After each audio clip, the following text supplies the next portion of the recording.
its purposes. Quick, we have a quorum. What law shall we pass now to get everybody? Oh, no, it's Vince on the call too. Oh, my God.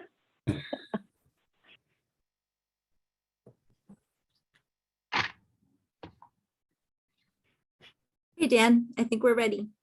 Okay. Yeah.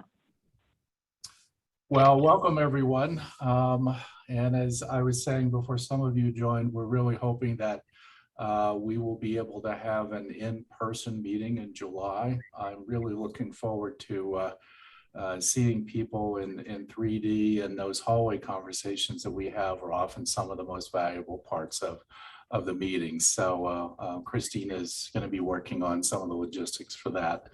I just wanted to share a couple of pieces of news before I hand it over to Jerry to give us a view from Washington. I wanted a few shout outs. One, a couple days ago, Karen Bergman, HPC Wire, named her as a person to watch. We already knew that, but that was nice to see. So congrats, Karen. Jack and I are part of a National Academy study chaired by Kathy Yellick that is looking at the future of computing for the weapons labs. That process is underway. And some of us were at Los Alamos last Monday as part of an ongoing discussion as part of that. But obviously as we look post ECP, there are some important issues there for us to discuss. I'm sure everyone saw that the omnibus bill was passed a couple weeks ago, and the president's new budget was released on Monday. I expect Jerry and Barb will probably have some more to say about that in just a few moments. And I guess the last thing I would say is, as we think about the future of HPC, Jack and I and Dennis Gannon have written a couple pieces. I'll poke those in the chat if anyone is interested in reading those. But welcome to the meeting. I look forward to the conversation. And I'm delighted to welcome Jerry Richmond. She and I served on the National Science Board together, and delighted to have her in this new role. And so with that, I'll hand the floor over to you, Jerry. Great. Thank you. Thank you, Dan. It's a pleasure to be here. I really want to extend the thanks to the members of the committee for their service. Years ago, I served on BSAC and was a chair for a while, so I know how much work it is, but I also know what a joy it is to really understand the workings of the agency as well as the different divisions. And your work does serve as a core function in determining research priorities and also driving the strategic direction of our science program. So thank you for your service. Well, as you probably know, the Office of Science's mission is to deliver the scientific discoveries and scientific user facilities that transform our understanding of nature and also advances the energy, economic, and national security of our country. And the Office of Science is the biggest federal funder for basic science, scientific research in the physical sciences in the Office of Science, supporting discoveries, including advanced scientific computing research, which has driven unprecedented improvements in our scientific understanding and all of our research capabilities. So you are a valued member of our family.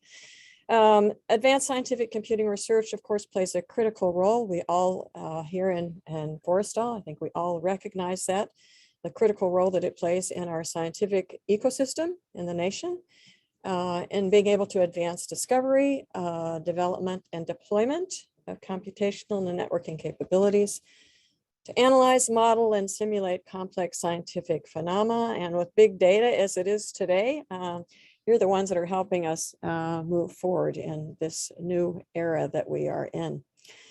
And this field, your field, is certainly on the frontier of scientific discovery, fulfilling the potential of emerging computing systems that will, we see, secure the nation's competitiveness advantage in high-tech and information technology industries.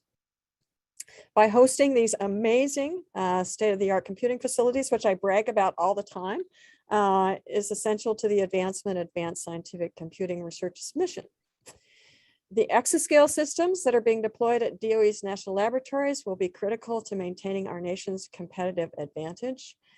And so I'm just going to share a quick story, and that is that in the morning, we have a huddle with the secretary and leadership of the Department of Energy. It's a little half an hour, and we have a little, everyone reports out, 8 or 10 people reporting out to the secretary on important issues that are for the day. I've taken my time to report out on cool highlights that are coming out of my portfolio and in a language that all can understand. And I have to say that the work that's done in advanced computing and so in your area is the highlight of many of these. And I do a background that then highlights, you know, whatever I'm talking about, but the secretary is really very much enjoying that.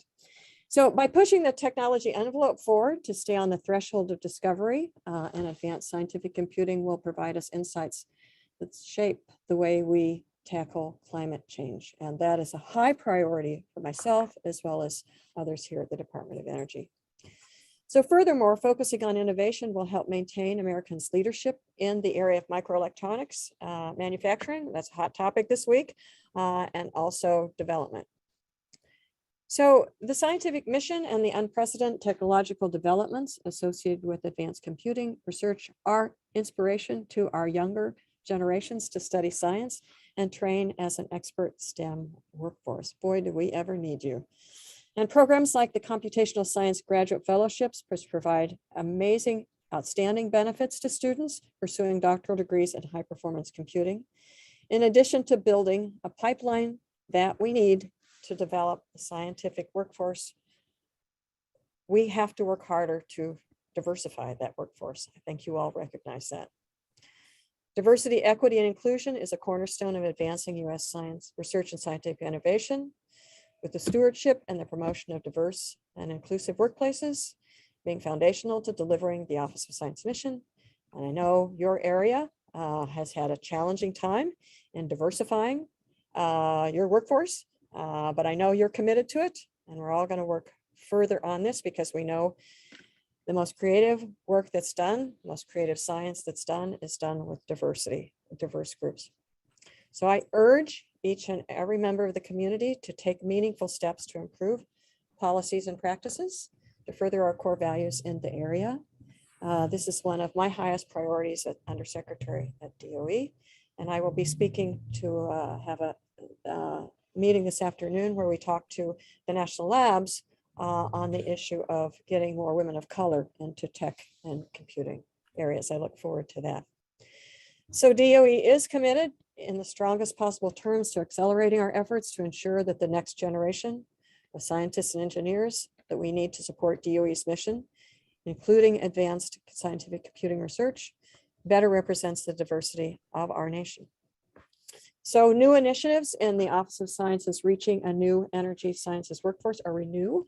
We'll significantly expand the training opportunities for undergraduates and graduate students from underrepresented and underserved groups, place greater emphasis on its competitive solicitations for financial assistance, on encouraging applications from MSI institutions, and in partnerships with MSIs, and increase the outreach activities to institutions historically underrepresented in that science research portfolio, including HBCUs.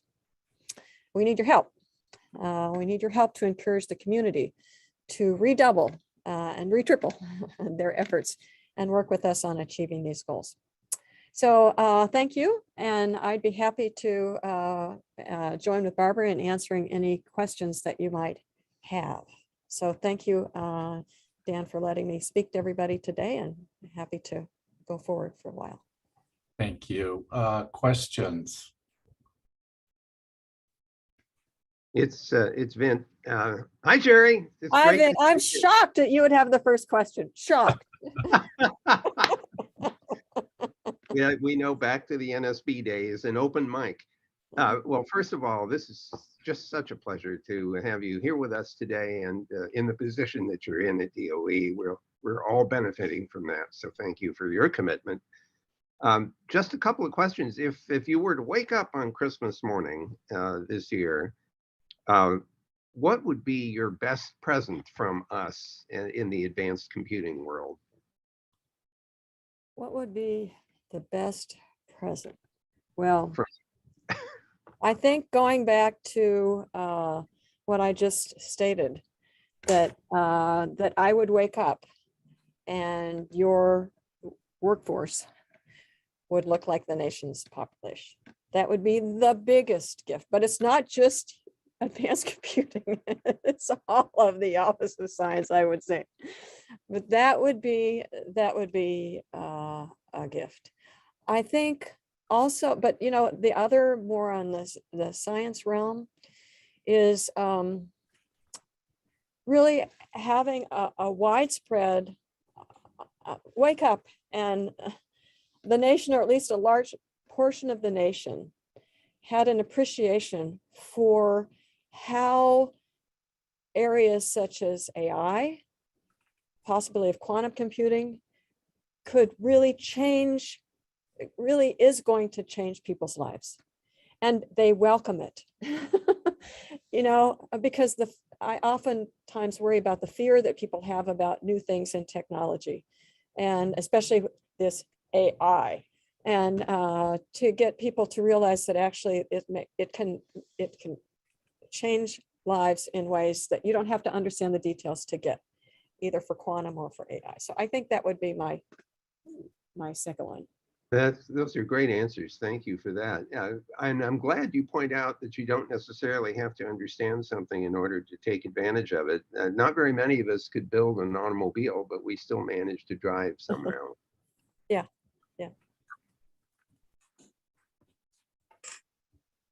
All right, other questions?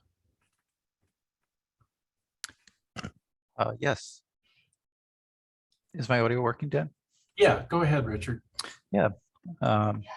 Secretary Richmond, you alluded to the microelectronics competitiveness and efforts there.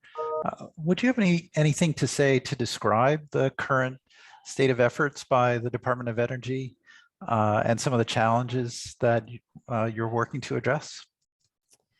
Yes, well, that's a good and timely question. I'll say what I'm able to say at this point.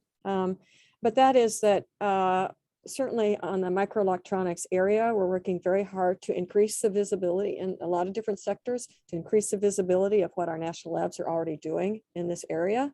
And that we also very much welcome partnering with other agencies, particularly with in the Office of Commerce and NIST, to work together in a partnership. We think everyone, we want to make sure that we all are moving forward together and not in competition with one another.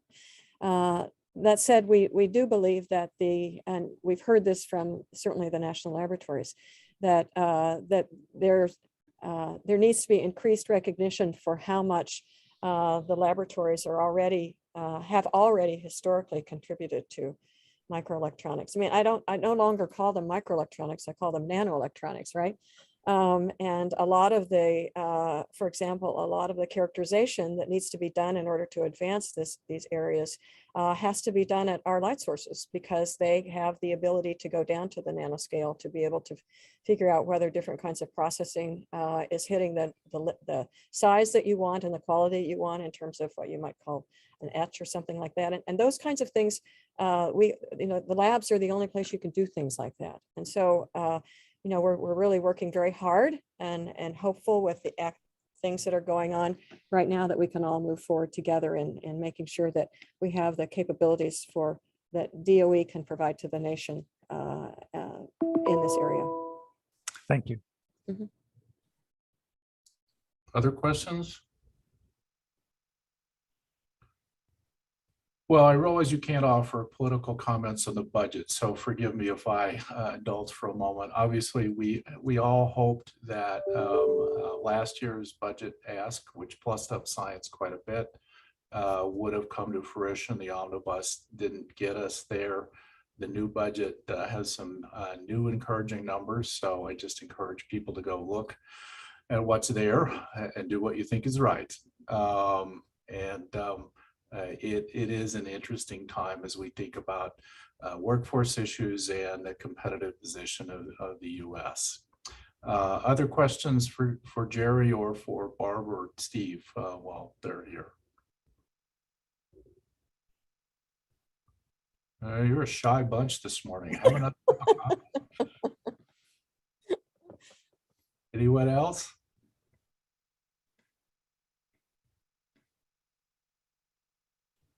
All right. Well, I thank you for those comments, Jerry. I know you're busy. I appreciate you dropping in. Feel free to stay as long as you want, but thank you. Great. I'm going to stay a little while with you. I'll stay a little while with you. So thanks.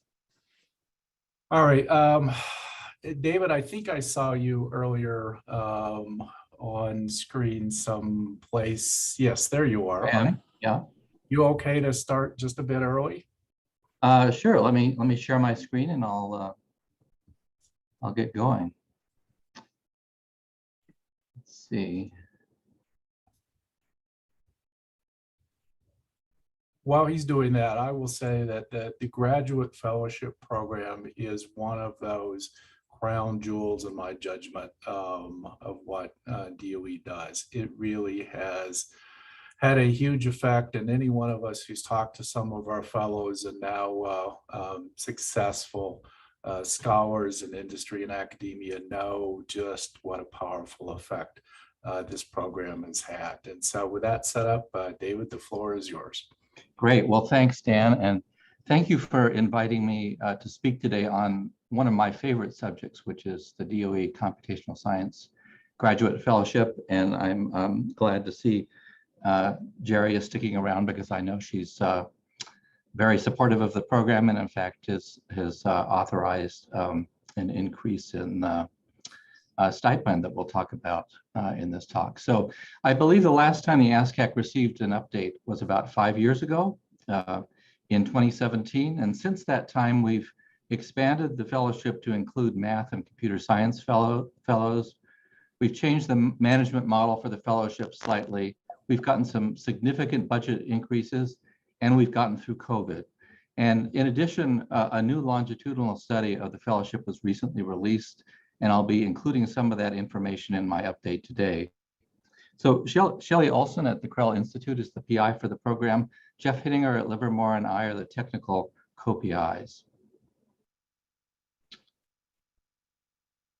So I'm sure most of you know about the CSGF program, but for those of you who don't or need a reminder of some of its features, I'll briefly describe them. So CSGF is a 4-year PhD fellowship program sponsored by the DOE that is focused on the study of science, math, engineering, or computer science using high-performance computing and mathematical methods.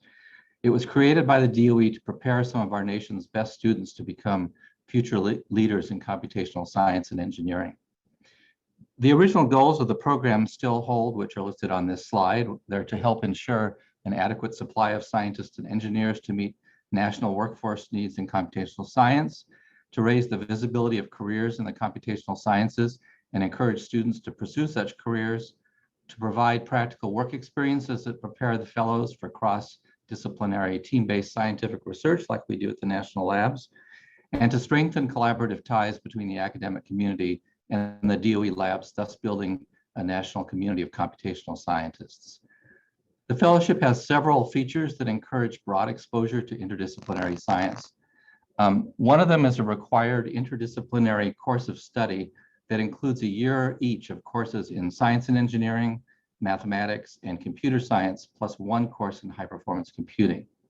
The second thing is a 12-week practicum at a national lab in an area that is distinct from the fellow's PhD research and serves as an additional broadening experience. And the third is participation in the CSGF annual review, which is a conference I'll talk about in more detail on later slides. Eligibility for the fellowship is defined in order to ensure the fellowship can impact the fellow's graduate experience as much as possible. So it's open to all US persons planning full-time uninterrupted study towards PhD and who are either senior undergrads or first-year graduate students in physical, engineering, computer, mathematical, or life sciences. The fellowship provides generous benefits for up to 4 years, including a $45,000 per year stipend, full tuition, a professional development allowance, and additional support for the practicum and travel to the annual program review and the annual supercomputing conference. You can read more about the benefits on the link that I put on the slide below. There's a few new things this year. The total annual budget has just been increased to $17 million, the highest level ever, with $15 million from ASCAC that just showed up in the budget that was just passed and signed by President Biden, and the rest comes from NNSA out of the ASC program.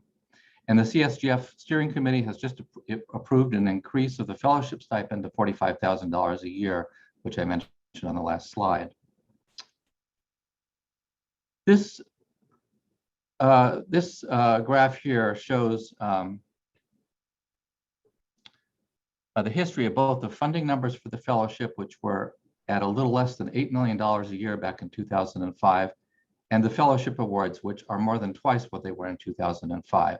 So for FY22, with the increased funding, the selection committee has been able to recommend 33 new fellows, and the selection happened just last week on Thursday. The gray bars for the last 5 years indicate fellows admitted into the math computer science track, which I'll talk about later.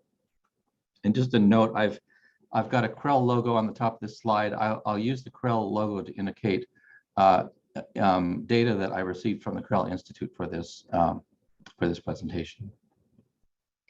So this slide shows a little information about the history of the fellowship.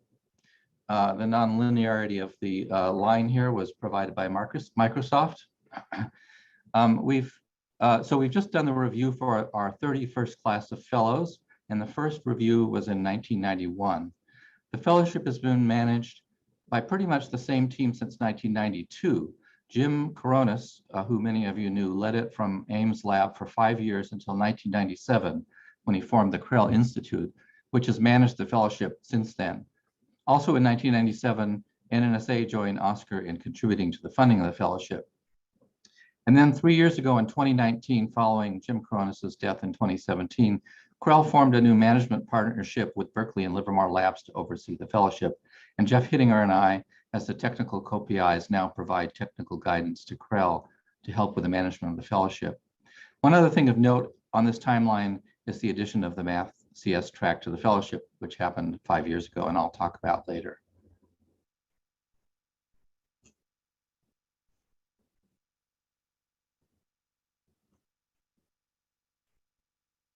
So in addition to the management partnership team, the fellowship is supported by a steering committee whose members are shown here. Some of them sit on the ASCAC. The steering committee gives both technical advice to the management team and makes recommendations and decisions for modifications and improvements to the fellowship. And for example, the steering committee worked out the details of the math computer science track before it was implemented by CREL. So in case you're interested in more historical information about this fellowship, this past year, the last edition of the IEEE Journal Computing in Science and Engineering featured some articles about CSGF, mostly written by CSGF alums. And in that collection is an article that I wrote with Bob Voigt and Jim Hack on the history of the fellowship, and I encourage you to take a look at that. There's a lot of details about what happened in the early years, and it's interesting. I happen to think it's interesting reading. So I mentioned the new Math CS track to the fellowship, which was added in 2018. So students now have the option to apply for one of two different tracks, and the basic difference between the original or traditional track and the newer Math CS track is that students in the traditional track are expected to focus on an application of high-performance computing to a particular science or engineering application. While for the Math CS track, the emphasis is on developing HPC-enabling technologies that might have broad impact on many scientific applications. And there's a link again on this slide where you can read about this in more detail. I mentioned the longitudinal study at the beginning. This was performed by Westat on contract to CREL. They surveyed CSGF alums and fellows and even held extensive interviews with some of the alums and fellows to document the impact of the fellowship on the careers of those fellows. And I'll note that they received over 50% response from the alums and fellows, which is considered extremely good for a study like this. The study also looked closely at questions of diversity and inclusion. There's a link at the bottom of the slide where you can find the full report. Some highlights are listed on the left. One, not surprisingly, this is a highly sought after fellowship. Two, the program actively takes steps to include a diverse set of individuals. And three, the program works to create an environment in which fellows from various backgrounds feel supported and their perspectives are valued. And I'll be drawing on this report for some of the statistics I'll show later on in this talk. Here's some more detail. These graphs show agreement response rates to statements provided to the survey participants. So for example, on the left, this shows that well over 75% of the respondents agreed at least to a moderate extent that the fellowship enhanced their knowledge of HPC, improved the quality of the research, enhanced their computing capabilities, increased their subject matter knowledge in areas other than computing, and improved their research skills. On the right, it also shows very strong agreement with the statements that accepting the DOE CSGF was the right decision for my career, that they had access and exposure to research opportunities that they would not have had elsewhere, and that they were provided with professional knowledge and skills that they would have not had elsewhere. So overall, there's strong agreement for the alums that the fellowship had a major impact on their careers. One other measurement of quality comes from looking at publications by the fellows. So based on information that WSDAT scraped from the CVs of the respondents, they were able to determine that 83% of the publications by alums were published in journals with 24 times the influence of the average journal, which means that 24 times the average number of citations per article in those journals. So that's very impressive. They're publishing in great venues. So now I'd like to switch to a discussion of the annual program review. So except for the last 2 years when we held it virtually, the annual program review is held every July in the Washington, D.C. area. And at the review, all the fellows have an opportunity to present their research, either through talks or posters. Program sponsors get to meet the fellows and evaluate the program. Fellows learn about the labs, and there are many additional opportunities for the fellows, such as the career panel that's shown here on the lower right. In the past, we've also held HPC workshops and writing training activities, for example, at the annual program review. The WSDAT study showed there is much agreement among both the alums and the current fellows about the value of the annual program review. These bar charts show alumni responses on the left and current fellow responses on the right. And the topics are all the same, but the order is slightly different because the bars are ordered by the total response, which is slightly different for the two groups. I've highlighted some of the responses on the left where the response rate was over 75%, agreeing that these aspects of the review were either useful or very useful. So overall, usefulness of the review meeting, intellectual stimulation and challenge, interactions with researchers in other fields, opportunities to present research, insight into current and future big picture problems, and networking opportunities were all topics that the respondents agreed were useful. And you can read the full report, and there's a lot of graphs like this that show how the fellows responded to these questions. For a number of years, we also used the annual review to run a one-day workshop on HPC techniques and tools, but starting in 2019, the steering committee decided to change the approach to sending the incoming fellows to attend workshops and tutorials at the annual supercomputing meeting. This has turned out to be a very successful approach, and in 2019, it also became the first year we did it. It also became a clear opportunity for the incoming class to meet each other and start bonding. Unfortunately, we've had to do this virtually in the last 2 years, but we'll be back in person this fall in Dallas. So now for some demographics about the fellowship. So where are the fellows now? The largest fraction of alums has ended up in industry, with academia next, and 14% work at the DOE national labs and 6% at other government agencies. We think this is a great result. Many of the alums are still in contact with each other, and the resulting connections among labs, academia, and industry is important for the vitality of computational science. In particular, looking at the DOE labs, there are currently 66 alums that are employed at the labs. You'll see a little more than half are at the NNSA labs. The rest are spread among the SC labs and also NREL and VETIS. This plot here shows that there's a broad array of universities with fellows attending. This is the current fellows. They're currently attending 76 different universities. Not surprisingly, some of the stronger research universities have quite a few fellows, but the total number of institutions involved is impressive. And to explain the bars and the colors here, the color indicates the year in the fellowship, and the number within the bar indicates the number of fellows in that year in the fellowship at that university.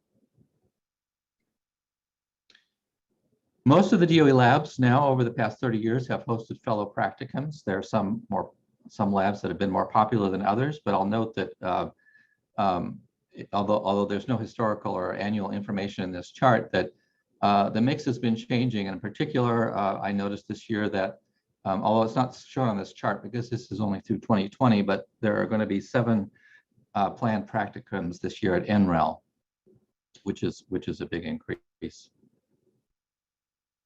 The longitudinal study also looked at the satisfaction with the practical experience. And again, you see very high satisfaction by the survey participants in various aspects of the practical experience. And I'm not going to read through these here. The slides will be available later.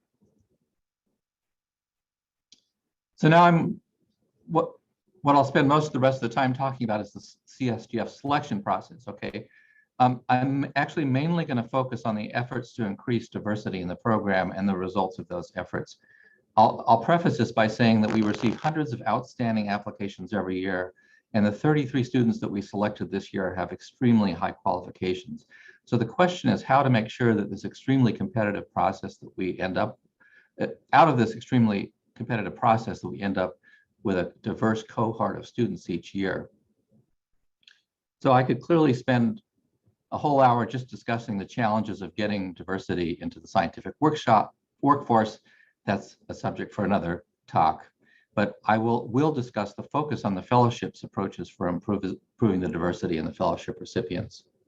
So clearly a prerequisite for selecting a diverse class of fellows is there has to be sufficient diversity in the applicant pool. And so CREL spends an enormous amount of effort as part of its recruitment efforts in targeting a diverse set of communities. And some of the examples are shown on this slide.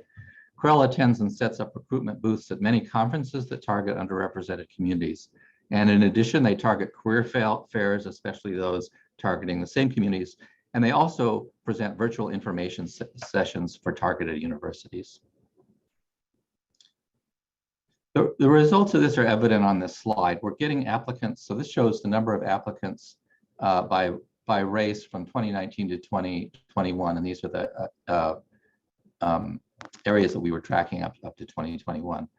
And the colors are the different years. Okay, and then you can see, I'm sorry, the font is so small, but you can see the African American is at the top, Asian Pacific Islander, and so forth. So what you can see is we're definitely getting applicants from all these different communities. Since we get about, this is percentages on the bottom. So since we typically have from 300 to 500 applicants, the fact that we got 5% African Americans means that there were 15 to 25 African American applicants in each of those years.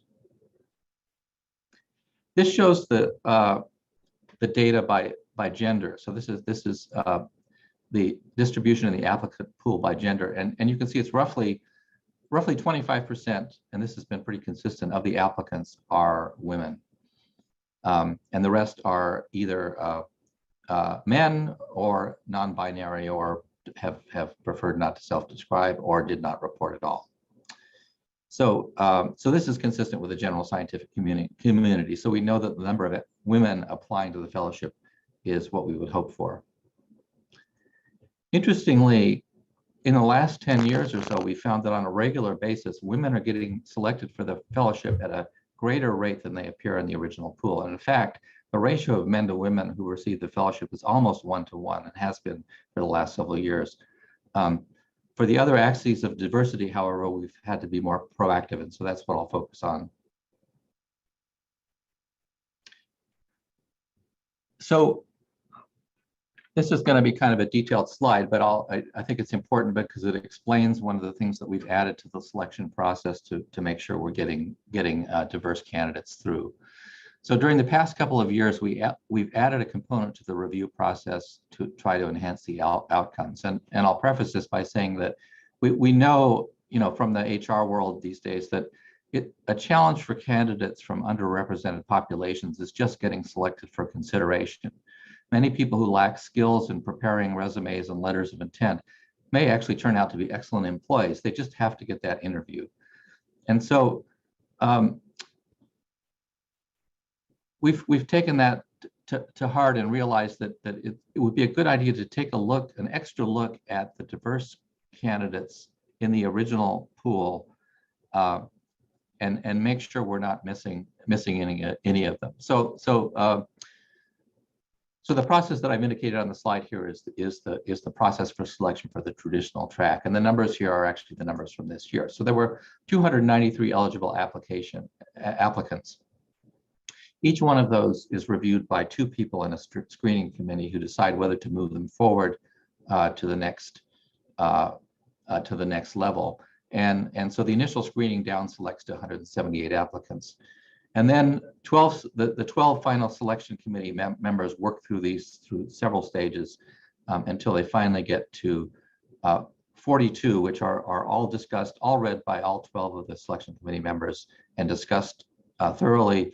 And from those 3 final selections are made. So the thing we've added is what we call the diversity screening. So we have six members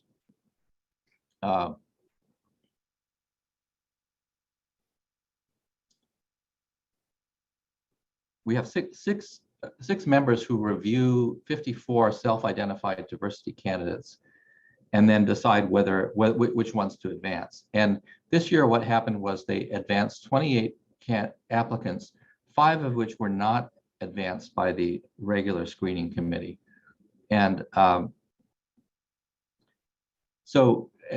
question is, what impact does this have all the way through the process? And the interesting thing is that, so of the 28 that were advanced, 6 of those were in the final selection, and 1 of those identified only by the diversity screening actually was recommended for a fellowship this year. So we know this is working, and we know this is helping make sure that we get candidates through the process, so they can get considered by this very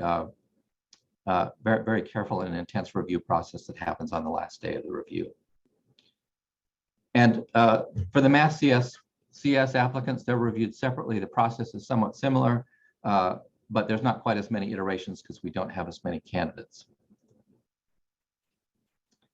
So this next slide shows the results of the selection process this year. And for each of the categories listed, the orange bar represents the percentage in each category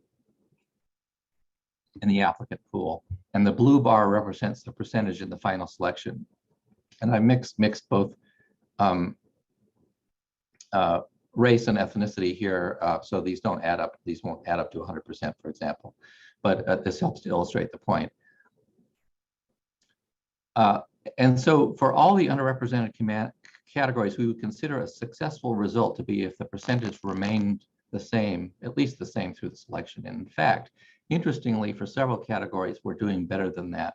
So although the numbers are still quite small, what I think is significant, though, is for the last 2 years, we've had offers in every single underrepresented category. In fact, this year there was a recommendation for two Native American fellows. So the longitudinal study also asked the alums and the current fellows what their perceptions were on diversity and inclusion issues. And I've included entire quotes here, which I won't read, but basically the top one was happy to see more gender diversity than anticipated in HBC, and also greater ethnic and military status diversity in recent years. The bottom quote is about inclusivity. This respondent said that they always felt inclusivity within the CSGF community. And then the graphs on the left are about inclusivity with very positive reactions to the statements. I felt comfortable and included, and the program took active steps to make me feel comfortable and included. And only a small subset said that the program could have done more in this area. Finally, I've got some information about the selections made at this year's selection meeting, which just completed last Thursday. This shows a list of the undergraduate institutions that the applicants came from on the left. There's quite a variety, and then their first choice schools on the right. It's not surprising if you look carefully at this that many of these extraordinary candidates are shooting for the top research institutions. For example, this year, 12 would like to go to MIT. Of course, the acceptances haven't all come out yet, so that may not actually be the result. And this shows a distribution of the fields of study for the selected fellows this year. And similarly to previous years, there's quite a broad range across all the sciences and engineering. You'll notice that computer science has the most, and this is and those have definitely increased as a result of the addition of the math CS track to the fellowship. The last thing I'm going to talk about is some information about the impact of COVID on the fellowship. So in 2020, you'll recall that the shutdown occurred in March, and the practicums were due to start in May. And so the decision was rather quickly made to suspend all the first-year practicums that year and give the affected fellows an extra year to complete the practicum requirement. At the time, we thought, like everybody else, that for sure everything would be back on site the following year. But that didn't happen. And so we've had, in this past year, a year of nearly all virtual practicums, although there were actually 3 that were completed at a lab under COVID protocols. For 2022, there are 37 practicums planned. At the moment, the expectation is that they will be held on site at the labs. The annual, as I mentioned before, the annual review was also affected, and this has been held 2 years in a row in a virtual format. One plus was that actually the families of the 4th year fellows were able to attend virtually and hear their offspring make or siblings make their final presentations to the fellowship. But really, it would be we're planning for an on-site meeting again this year. It'll be the week of July 17th, back at the Crystal Gateway Marriott in Arlington, Virginia. WSDAT, so the survey that WSDAT did occurred during COVID, and so they also had an opportunity to quiz the current fellows about the impact of COVID. And not surprisingly, more than half agree that the shift to virtual learning has had an impact on their progress. Only 11 of them answered that the virtual review meetings provided them with a sense of community. Not surprising, we're all suffering from that. However, 70% reported favorably on their virtual practicum experience. So that's good to hear. It's not what we at the labs would have preferred, but as you probably know, we've all continued to have summer programs and students through virtual participation, and that's worked reasonably well.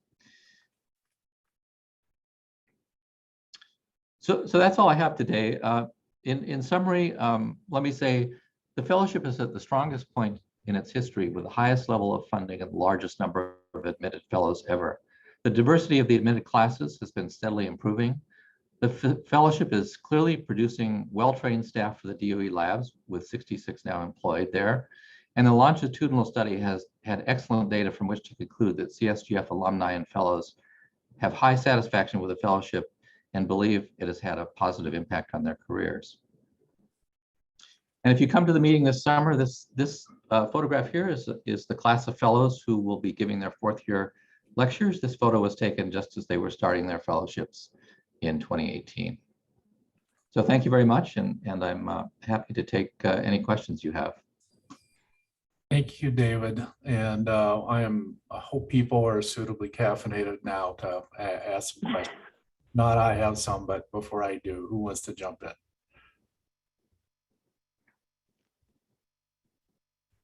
Actually, it's Sandy. I'll jump in.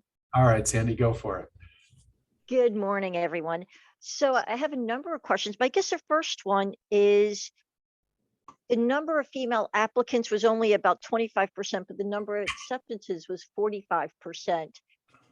Was there something about the applications that stood out to you? Why this dramatic increase? In general, I mean, I'll just say this bluntly, the female applicants were better. They had really good applications. I would say, I mean, I can't explain that, Sandy. I am, again, I was just curious. So what are you looking for in the applicant? Is it their, what they're proposing as research? Again, if you could maybe just even talk about what things you look for in the application process. Because I Sure. think that's important to relay back to the applicants. What makes a person stand out? So, so we're looking, we're selecting applicants. We're not selecting projects. So the fellows do have to write something about the research they plan to perform. Since some of them, about half the admitted candidates are undergraduates, they don't necessarily know that well what it is. So we don't take the research statements completely seriously, but what we're looking for is, ability to articulate a research statement and the sense that they understand something about what's going on in the science and that they have creative ideas, right? We look very strongly at the letters of recommendation, which they have to submit at least 3 of those. And, we're looking for students who have, shown aptitude for research, hopefully have performed some research in the past. Maybe they've had internships at the labs or other places like that. Students who are critical thinkers, many of the students we read about have, absolutely amazing recommendations. Like I would say this year, one of the comparisons by one of the reviewers, of course, I won't reveal anything about the person, but they basically said, well, I can't compare this student to any other student. In fact, the only reasonable class of comparison for this student are professors at MIT. So that's kind of the category of what we're looking for. So I mean, that makes it sound like the bar is very high. We're also looking for, diversity in application area. Let's see, I'm trying to think about what else. I mean, it's a combination of what their experience has been, what their aptitude has been, and what they want to do in the future. And also certainly we're looking for people who know something about HPC, right? We can't expect that everybody has a lot of experience in HPC. Some of the fellows we selected have already run on Perlmutter, for example, but that's unusual. So does that answer your question, Sandy? Yeah, it helps. Can I ask one more if you don't mind? Sure, go ahead. And that is, I noticed that the hires tended to be at Livermore, Los Alamos, and Sandia, slightly smaller numbers at the Office of Science Labs. Any idea on why that's occurring? Well, number one, all the NNSA labs are at least twice as big as any Office of Science labs, so you would expect there to be more just for that. And there's only 3 of them, and there's another 14 labs so I don't think it's quite as surprising. But I do know that a lot of the fellows end up in the programs at in like the weapons program, for example, at the weapons labs, and I think their training in computational science, this broad interdisciplinary training, is really important for supporting the mission at the NNSA labs. I mean, nevertheless, as you see, we have lots of fellows who are working at the Office of Science labs too. Yep. Okay. Thank you. Sure. Are there other questions? I see Bruce. Yeah, my hand's up. Yeah, thanks, Dan. Thanks, Your hand against the background. Sorry, Bruce. Go ahead. No problem. It's David. So I want to acknowledge and express appreciation for your 3 decades of commitment to this fabulous program. You have played an enormous role in shaping and protecting and envisioning this effort, and that's an extraordinary professional legacy. So thank you on behalf, personally, but I think on behalf of all of us, for that effort. My question is, what now is the limiting factor? So the program has grown. Are you at the point now where all the candidates that really are deserving are able to be funded, or what limits the upside of this program? I watch, although I don't participate directly in, I actually participated in the math CS selection I have for the last 5 years, but I do watch the selection process for the additional fellows. And that last day of selection, this year it was a down selection from 42 to 23, is extremely difficult because it's difficult to find fault with any of the 43, and so picking 23 is a huge challenge. So I think there's no question that there's capacity out there in the student community to double the size of the fellowship without any trouble. Did that Thank you. answer your question? It Yeah. did. Thank you. Roscoe. Roscoe, you're muted, Roscoe.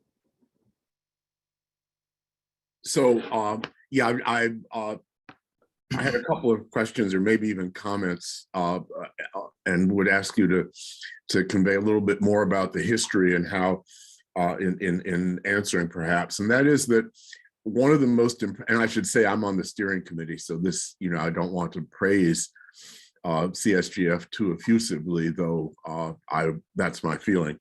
But one of the most impressive things to me has been that from its inception, with, as I understand it, with the idea of noticing the need for people who are trained both in advanced scientific applications, but also mathematics and computer science. The idea was not to despair that such people never seemed to exist or weren't available, but to create them instead. And so that intentionality, I think, from my perspective, has been throughout the program, that it's been intentional to create a generation of highly, or now multiple generations of very highly qualified people for these roles. And it's also, I think, been dynamic in the sense that what HPC was at the beginning is not what HPC is now. What the fields were at the beginning, are not what they evolved into. Adapting to machine learning and quantum now, as an example. And so my big question is both any comments you have about that process, but also, do you think it's possible, or do any of us think it's possible to generalize this system to other fields? Not to scale it up. I mean, I'm all for scaling it bigger for DOE and for computational science, but if I were starting out now saying, we don't get enough underrepresented minority applicants to many of our things, can I start with the same level of intentionality and commitment that CSGF had and come out with a dramatically different result in a decade? Yeah. Well, I'm sure the answer to the question is yes, but let me go back to your initial comments. And let me also say that Roscoe, I have enjoyed working with you on the steering committee for almost all those 30 years, and you've been an enormous supporter of this fellowship as well. So, and yes, back in 1990, the term computational science was not even common. I mean, people did not use it. We used to talk about doing scientific computing. People did computational physics, they did computational fluid dynamics perhaps, but they, the concept that you could use computing, and in particular high performance computing, to impact science broadly was just a dream back in 1990. And yet we knew, because at the national laboratories we depended on computing, that we needed a strong workforce that had this sort of experience and capability, and we weren't getting them. I mean, basically all of us, including myself, were trained on the job, so to speak, to become computational scientists. And so that was the reason for creating the fellowship. And yes, it's been very adaptive. I mean, most people on the street think that high performance computing is the Amazon cloud now, right? And back in the day, people barely knew what a computer was. There are, so you asked about additional fellowships. So in fact, CREL runs several fellowships that are modeled in a very similar way for the Department of Energy. And I would say that each one of them has used this model of not just handing over, $45,000 a year and thank you very much and we'll see you when you graduate, but putting some specific directions and requirements on the fellows in order to help at least influence their direction in where we want them to go. And in the case of the computational science graduate fellowship, this has clearly been successful, right? I mean, all these alums call themselves computational scientists, and they are. So, hopefully, Roscoe, that answers your questions satisfactorily. Yep, thank you. Looks like Jim Eng has a technical question in the chat about whether there's a breakout of areas in computer science. And while you're pondering that, I'll throw the floor over to Martin. Great presentation. There was, sort of on Roscoe's theme of more general lessons, one of the challenges that we face in almost all our selection processes is trying to assess future potential when present performance is clearly limited by circumstances. How do you, in your process, address that? If you can answer that quickly, and what is it that makes it possible to sort of do that in a way that somehow assesses something that's quite intangible, which is future performance? Right.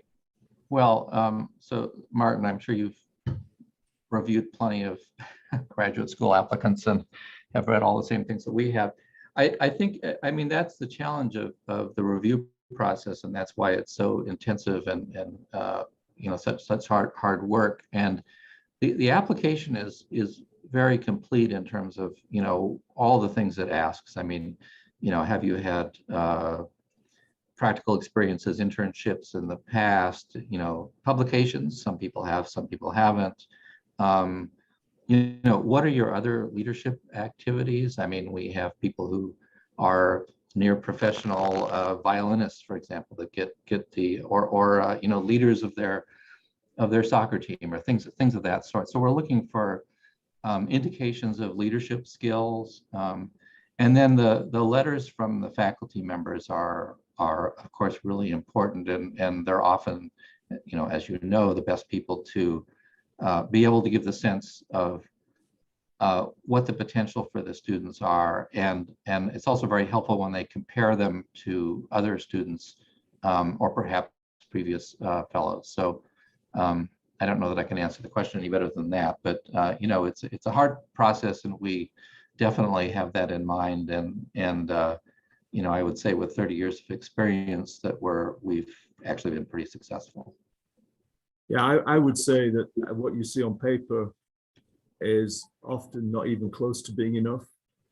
And although you can't do this, the only way to really find out is to try people out. Yeah. And so I would argue that what you've just said is that, there are situations in which the candidates that you're probably looking for never get to do those things that you've just talked about because they don't have the circumstances. And so that is a huge challenge, because it's a very, very difficult issue, and it's one that we meet all the way down the line from student applications through, and at some point it's sort of hard to it's really hard to make those decisions, because you find people who you try out who don't look like them on paper who do succeed, and those people are missed, and I suspect those people are still missed by any system that's paper-based, but never mind. I don't know what we can do to address that. Well, one thing I'll just add is we don't have sort of a rubric of check the following boxes and then you get a fellowship. And in fact, we have fellows who've never done any internships. We have fellows that haven't done these things, but you have to put together a whole diverse set of facts, and certainly one of the things we think about is has this person ever had the opportunities to do those sort of things. What we can at least see is, have they taken advantage of the opportunities that were available to them? And I saw Jeff's hand up there, and then it disappeared. Jeff, did you want to add a comment to that, or do you have a question for me? Which I'm certain I can't answer. Yeah, I saw it and it disappeared too. Are you still there, Jeff? Yeah, David answered the question. I just wanted to make sure that it was clear that we don't score the applications. We try to look at them holistically and then try to understand what opportunities did this person have. And we look for diversity in the continuum of potential fellows, of those who obviously are taking advantage of all the opportunities and have demonstrated great research results already and are engaging in HPC. And we want to make sure we also have people who we're taking risks on and who didn't have all those opportunities, but we think are very high quality candidates who can really benefit from having this fellowship. That's a great answer, and I think you are doing a great job. It's just I was trying to raise a sort of more general issue that sits underneath this whole area and is very problematic. But and I think that what you're doing is really, really good. So and thank you for those answers. So let me slip in a question and a comment. Then I see Barb and Sandy both have their hands up. The National Science Foundation is spending a lot of time talking about exactly these same issues, how we diversify the pool of applicants and diversify the participants. One of the things, and I'll connect it to what Roscoe said and also to what Martin just said, that we're spending a lot of time looking at is socioeconomic status. Because if you're a student of color, a traditionally underrepresented student, you've got a double whammy often in terms of access to programs. And so there may be some common ground there to think about some things that could be done to broaden the pool and to think about those things. I just throw that out as partly a question, but an observation, because I think, you know, as Jerry said at the outset, this is a critical issue for us as a country. We've got to get more people in STEM in a broader cross section. So Barb. Yeah, and this is kind of a throwaway question for David. You mentioned in one of your slides that you don't just throw the money over and then wonder and visit with the students when they graduate. Can you talk about the support that the fellowship gives to this fellow all the way through their fellowship period? I think that goes to answer both Martin's and Dan's questions. Right. Well, of course, Barb, who ran this fellowship for many years, could answer that question better than I can. But yeah, so the one thing I'll say is that CREL does maintain, very close contact with the fellows through the whole period of time. And of course, there's the annual review, which I mentioned, which is an opportunity for all the fellows to interact with each other and with the steering committee and with members of the scientific community and so forth. And I think that's a really important element of the program. I mentioned the program of study that the fellows have to specify, which is a distribution of classes among science and engineering, computer science and mathematics, and they put something down in their application. But of course, things always change, and so CREL and the steering committee work with the fellows during their fellowship if they need to make changes to that, for example. And there's even, once in a while we have fellows with certain hardships that have to be taken into account and so forth. And the fellowship is very sympathetic about this. Things as simple as, women who need to take leave for, having a child or something like that, or, even some mental health issues and things like that. So, that's a partial answer, but Barb, I invite you to add anything you might want to say. Yeah, the only thing that I don't think you covered, David, is you mentioned the steering committee, and the steering committee is the first people that the new fellows talk to, because they actually do talk to them prior to joining the fellowship and giving them an idea of what the expectations are. The other thing I think that's really impressive about this program is the involvement of the alums. because the alums, we have 2 on ASCAC. And the majority of the steering committee now is alums, but they take this fellowship, I think, very seriously, and they turn around and mentor new fellows. And I think that's also an important aspect of the fellowship. And with that, I will turn it back to you, David and Dan. Thank you, Barb. I'll have a better answer next time. All right, Sandy, I think you may get the last word. Your hand is up. Okay, great. So I really want to applaud Department of Energy for the 30-year program. That's really great. The fact you've had it with, kind of Krell Institute the whole time, and you have phenomenal longitudinal studies.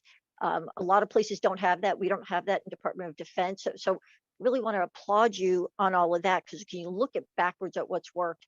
I was really interested in, and also I want to thank David and Jeff and the others who have been reviewers for a long time. Can you talk about kind of, I'll say, the turnover, the diversity of the review committee? And do you bring in new reviewers for new thought? And how often do you do that? Like, your longtime guys are great, but every now and then you need a new person in there. I was just curious if you could talk about how who reviews these applicants and how often that body turns over. Sure. Well, first of all, I mean, it is important to have consistency in the review committee. So we don't ever turn the whole review committee over at once. But at least every 2 years or so, we will roll a few people off and bring a few new people onto the committee. And this is, it's not difficult to do that usually, because there's a few people who just simply can't do it one year to the next. We draw on the alums to a great extent for the review committee, and there's a process. I mean, I had that slide up there where I described the process. There's a screening process that happens at the first step, which involves 40 or 50 reviewers. Most of those are alums who do those initial reviews, and we draw from that body to populate the review committee each year. And we definitely pay attention to diversity of topical area, because since we're reviewing a broad array of scientific and engineering topics, it's important to have some expertise on the committee to be able to understand and discuss what the applicants are talking about. And so that's the main criteria, is diversity of topic.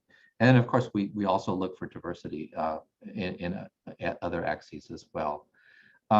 Interestingly, this year, 11 of the 12 reviewers were alums on the main review committee, and that's I mean, shows the commitment of the alums to this program. Of course, it's not all, the number is not always that high, but that's the way it turned out. So, does that answer your question, Sandy? Yes, thank you. Great. All right, David, Barb wants to say a word, but before she does, let me just say, echo what Bruce said. Just thanks for incredible service in making this happen. Really amazing. You're very welcome. Barb? Yep. Yeah, and I, for those that don't know, David has announced his retirement from Berkeley. And I want to thank you again, echo what everybody else says. Thank you for your support and long service to the ASCAC research program, as well as the fellowship. If you go back and look at the practicum slides when you have a chance, all the peaks, all of the three top practicums, you can track where David was at the time. And I think that shows his commitment to this fellowship more than anything else. And we hope, and I assume you're staying on with the fellowship because your voice has been invaluable in shaping what it's become. And your voice has been invaluable for shaping the applied math program. So good luck to you in the future, but stay in touch. Well, thank you, Barb. And absolutely, I am staying on with the fellowship. And that's one thing I will definitely keep going on into retirement. And as I said, this is got to be my favorite program, and it always will be. So thank you very much, Barb. Thank you, David. All right. Next up is an update on the exascale computing projects, ECP's broader engagement initiative. And I see Lois is here. And so Lois, the floor is yours. Thank you so much. Can everyone hear me? Yes. Oh, that's good. Good to confirm. I am sharing my full screen. Hopefully you can see my full screen slide. I'm really grateful to speak to ASCAC about work that a new initiative has been undertaking. Shown on this slide are my collaborators in this work. And we also, as I go through our slides, will show you how we're engaging others in our community to work toward broader engagement. I did put in the chat a hyperlink to these slides in PDF form. So if you'd like to download them, feel free. There are a variety of hyperlinks throughout this presentation that might be useful reading. So the comments already today really set up the motivation for this work very, very well, but I'll just touch on some other motivation that has come from our community. We can all recall the wonderful work that has been happening in our community throughout the last 40 years, and even in our summary of that, led by Bruce and Paul Messina and others, we pointed out the very important elements of workforce investments and pointing out that the growth of what we do and workforce and training do need to go hand in hand. In addition, as you all know, in 2014, Barbara Chapman chaired a committee who delved a little deeper into some of the workforce challenges within our community. And I just pulled out a few key points from that workforce letter, talking about the increasing workforce gap for people who have the skills to do high performance scientific computing, and in particular, an underrepresentation of minorities of various ilks. And so it's wonderful to see that even building on top of that, the ASCAC subcommittee on transitioning after ECP has also looked holistically at a variety of topics, including workforce. So here's a link to the transition report that Roscoe Giles and others provided recently. There's a very compelling section about the needs for embracing action to improve our circumstances with workforce. And in particular, this committee pointed out the opportunity for us to do a better job in providing accessible introductory material about high performance computing, opportunities for more partnerships with educational institutions, and also opportunities to support other elements of inclusivity and outreach, both within our own programs, but also pointing out that we really need as individuals to find ways to engage even with younger people in high school and then even younger than that.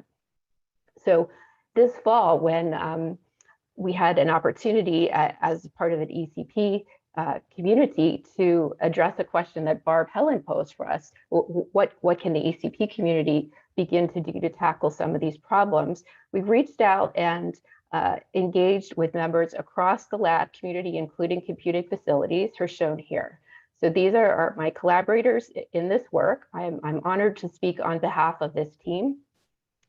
Really, I'll note that we're quite a collaborative team, and our joint leadership team for this task force is Ashley Barker, Dan Martin, Julia White, and myself, with really important contributions by everyone who's listed here and also other people. And so we're incredibly grateful to ECP for giving us this opportunity to work together as a cross-lab partnership, and also to DU, especially Barb Helen, for support. We are partnering with Marianne Lung, who I'm sure you all know is a real pioneer in moving our whole scientific computing community forward in terms of inclusivity. Marianne spoke to ASCAC last summer in July and explained a variety of the programs that she has been leading over the years. And some of what we're doing is building on experiences that she's had and successes that she's had. I'll talk about some of these as we move along. One thing I will mention that's been very impactful already is a partnership that Marianne has been leading with the Computing Research Leadership Council, the research division directors across the labs who are doing outreach to minority serving institutions to raise awareness about work throughout all of our labs. One of the first things our task force members did when we got together is get to know one another and share information that we knew about what was happening at our own institutions, and also explore more about what is happening across the broader community. As we've already heard, there are a variety of excellent programs already happening. So the Department of Energy overall sponsors a variety of programs, including things like the Visiting Faculty Program, the Minority Serving Institutions Partnership Program, community college internships, the SOLI program, and individual institutions have a variety of programs, often that leverage their unique connections that are local and regional, and look throughout all ranges of the pipeline. So what we are endeavoring to do in the task force is to get started with the process of sharing information across our community so that we can more effectively learn from best practices and expand and be more effective, both as individual labs and taking advantage of the fact that we are a multi-lab community and we have a really special opportunity. The task force members spent quite a lot of time sharing information and debating about what our priorities are, and came up with a vision and mission statement as listed here. I won't read it word for word, but basically this covers the point that we really want to work together as a community in partnership with the whole DOE high performance community to make sure that our entire workforce is inclusive and includes diverse people from throughout underrepresented groups. And so what I'll present next are particular steps that we're taking toward this mission of engaging people who have talents for high performance computing, raising awareness about opportunities in DOE scientific computing, providing some very specific pathways for interaction and involvement, and at the same time, leveraging other work that's going on throughout DOE and the broader community. If I only had one slide to share about the work that we're doing, it would be this slide. So this is really the high level view of the 3 prongs of the broader engagement initiative. And that is, we're establishing a workforce development and retention action group. We're developing some accessible introductory materials for high performance computing that can be leveraged in a variety of ways. And we're establishing a internship mentoring program called Sustainable Research Pathways for High Performance Computing. So each of these parts I'll explain in more detail, and they all reinforce and complement one another. So again, we're finding that we have a true opportunity to function as a community.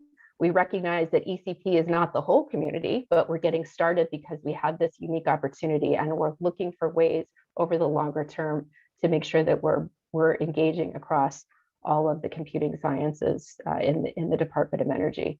So we in ECP find this to be valuable because not only are we working directly to help with some of our workforce issues, but it's also enabling us to have proactive outreach and deployment of some of our functionality that we're developing in software technologies and insights and the application side.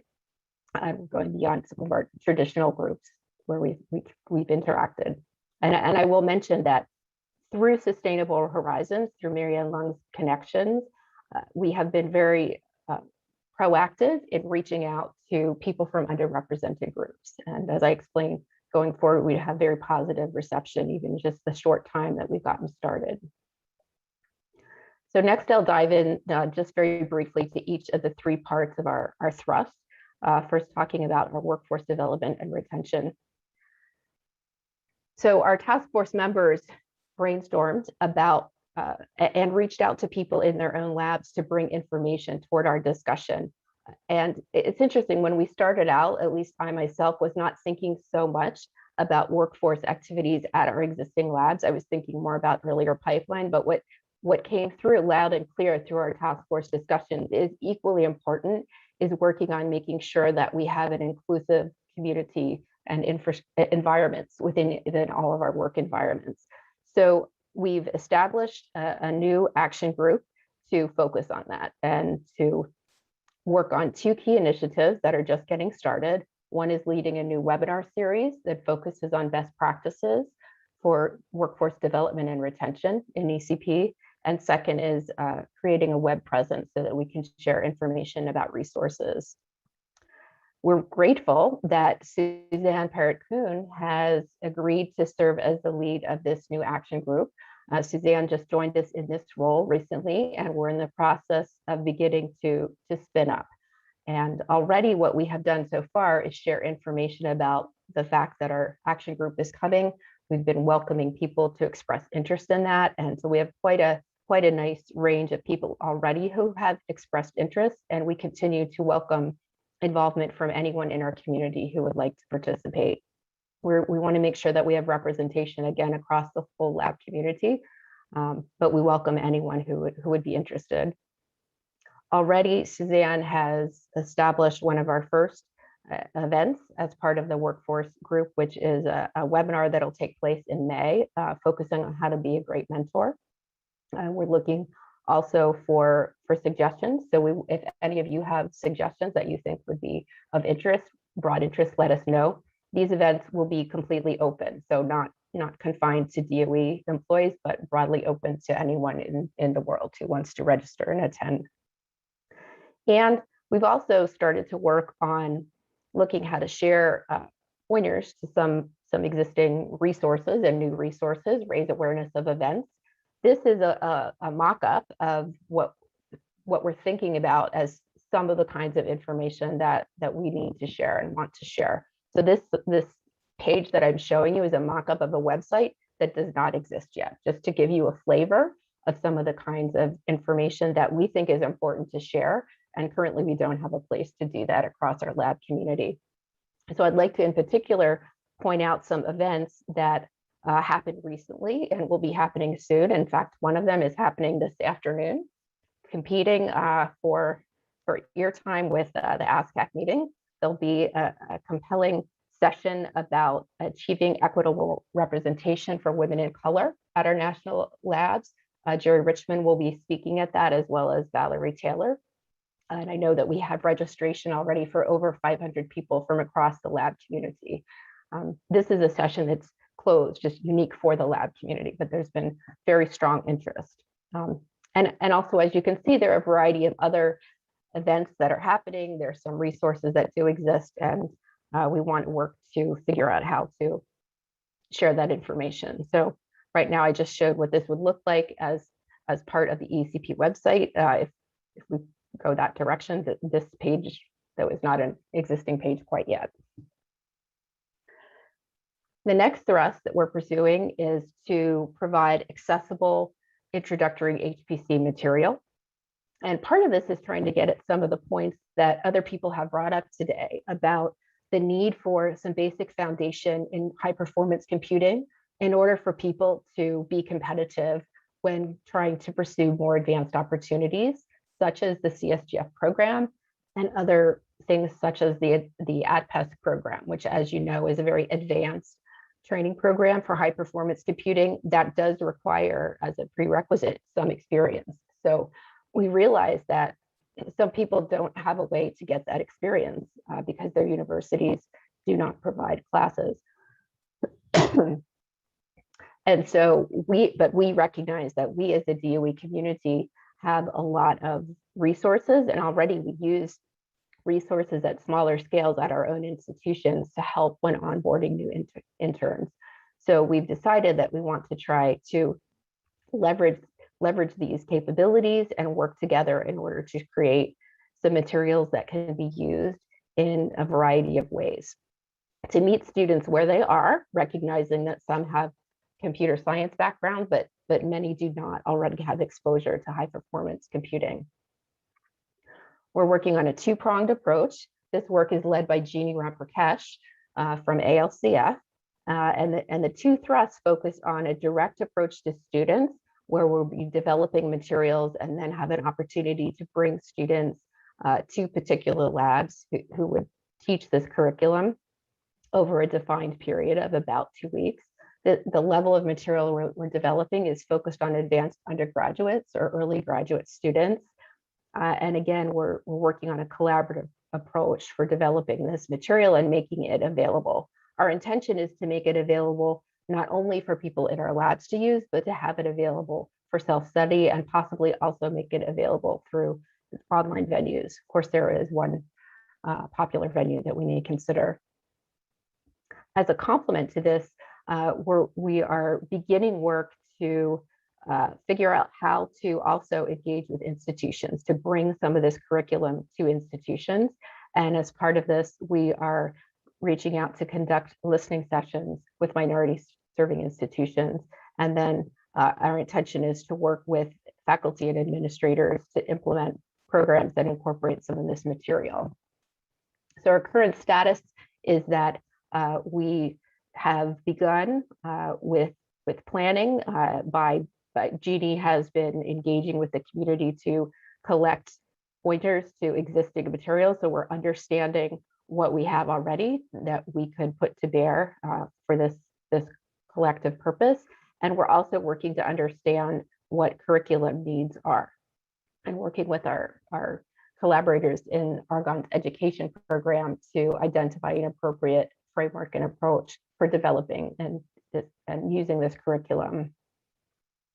At the same time, we're working on pursuing a framework for listening sessions, and an initial session is scheduled in April. Jeannie has gone through an approach leveraging information about minority serving institutions that also have computer science available at their institution, as well as some other science opportunities. And currently, she's partnering with Valerie Taylor, who is helping to spread the word, and invitations are in progress for this first listening session. We expect to learn from this in order to enable our community to have further conversations with minority serving institutions going forward. And now I'll talk about our third thrust, which is focusing on internship programs that have quite a complement of mentoring with them, and focus on inclusivity. So those of you who were paying attention in July when Marianne spoke about her work certainly remember that she talked about the Sustainable Research Pathways program that she worked with David Brown and Sylvia Crivelli to develop at Lawrence Berkeley Lab. This program has been incredibly impactful and successful since its start in 2015, and even last year was the winner of the HBC Wires Award for Workforce Diversity and Inclusion. And what's exciting to me in learning about the successes of this program is seeing how this actually does help to provide early experiences for people who have talent and potential, so that they can move ahead and then be competitive for next step opportunities. And some specific examples of this are shown on the right-hand side of this slide. One I'll just briefly mention, as it's a nice complement to what David talked about, is a particular student, Alexandra Ballo, began becoming involved in this Sustainable Research Pathways program at Berkeley when she was an undergrad. She's a first-generation college student, and through a series of involvements in that program, as well as participating in the broader engagement activities at SIAM computational science conferences, Alexandra was able to build her skills and experience in order to have such a competitive application for the CSGF program that she received a fellowship in 2021. So that's just one example of the impact of this kind of program. There are many more examples of people who've participated in this who have then become employees at the labs. And if you look at the website of Sustainable Horizons, you can learn more about that. What we are doing now in our partnership with Sustainable Horizons is expanding the model of the Sustainable Research Pathways program to do it across the collaborating ECP community. So it's the same concept of partnering with faculty student teams and also individual students on research projects where the visitors work very closely with our lab staff on problems of mutual interest. And the way we've begun pursuing this is by following, again, the template for how Berkeley has been very successful in this program. we've launched our program for the first time this year and had applications being solicited through early January, and following that a review process. And part of what's important in this process is a so-called matching workshop. We're leading up to an online workshop. There's been an exchange of information by both the applicants and potential mentors who are interested in working with them. And we begin communicating and with the intention of having more substantial understandings for how to have particular partnerships that would be strong, mutually engaging opportunities for the summer. So this slide shows that among our people who participated in our matching workshop, 64 were recommended for funding and went through a matching process in order to find the mutual connections between research staff and participants. Our outcome has been a nice balance across interest in our applications and our software technologies teams and facilities teams throughout ECP. So what we found is that among all the people recommended for funding, 83% of them represent at least one element of diversity, where we're considering diversity among the angles shown on a prior slide. What's shown here on the right side are people within our ECP and facilities community who volunteered to be part of this program. So wanted to engage in participating and possibly hosting faculty and or students. We had additional participants, but some of those people did not match. So we had very strong, enthusiastic participation across the ECP community. We're really grateful for that. This slide shows just for 2022 going into 23, what the timeline of activities and deliverables is for the Sustainable Research Pathways program for HPC. So right now, we're excited to be in the phase where we have our folks have been given offers, and 57 out of the 64 have responded, have accepted the offer. So every single faculty student team has accepted an offer, and a few students have declined due to other opportunities that they're pursuing. But overall, we're very pleased with the success. And these people are in the midst of working with their matched mentors on a more detailed summer project description.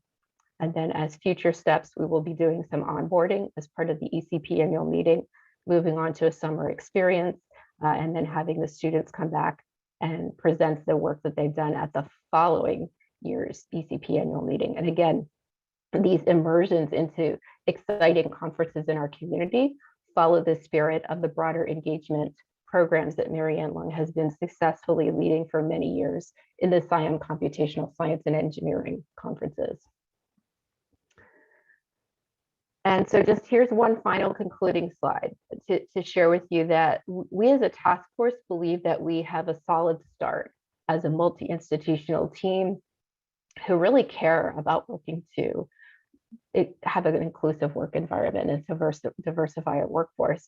But we recognize that we're starting off within some constraints. That is, our funding through the ECP project at most could extend through to the end of the ECP project, not forever.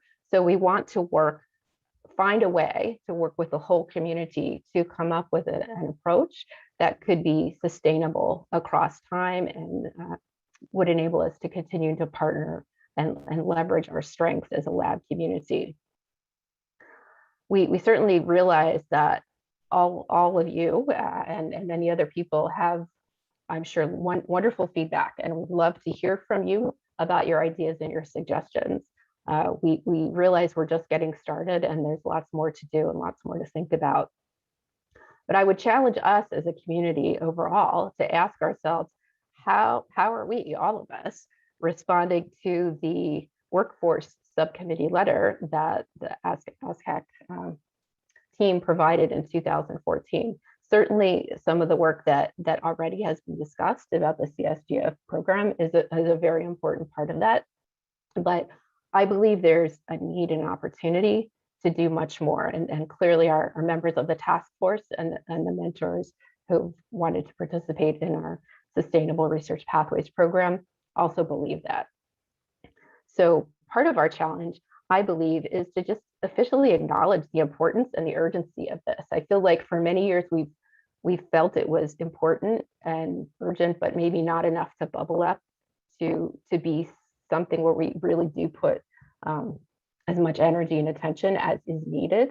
I personally believe this is a crisis, and we really need to figure out as a community how to move forward, particularly as we're seeing an expansion of high performance computing in everywhere throughout what we're doing in science and industry. There's an explosion of opportunities in industry. And of course, there's a transition to different flavors of HPC as we move along.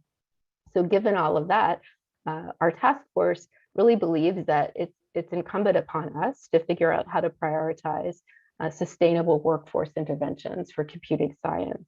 And one book that I've recently read that I consider very interesting when thinking about almost anything in life, but especially this, is the book that's shown here by Adam Grant called Think Again.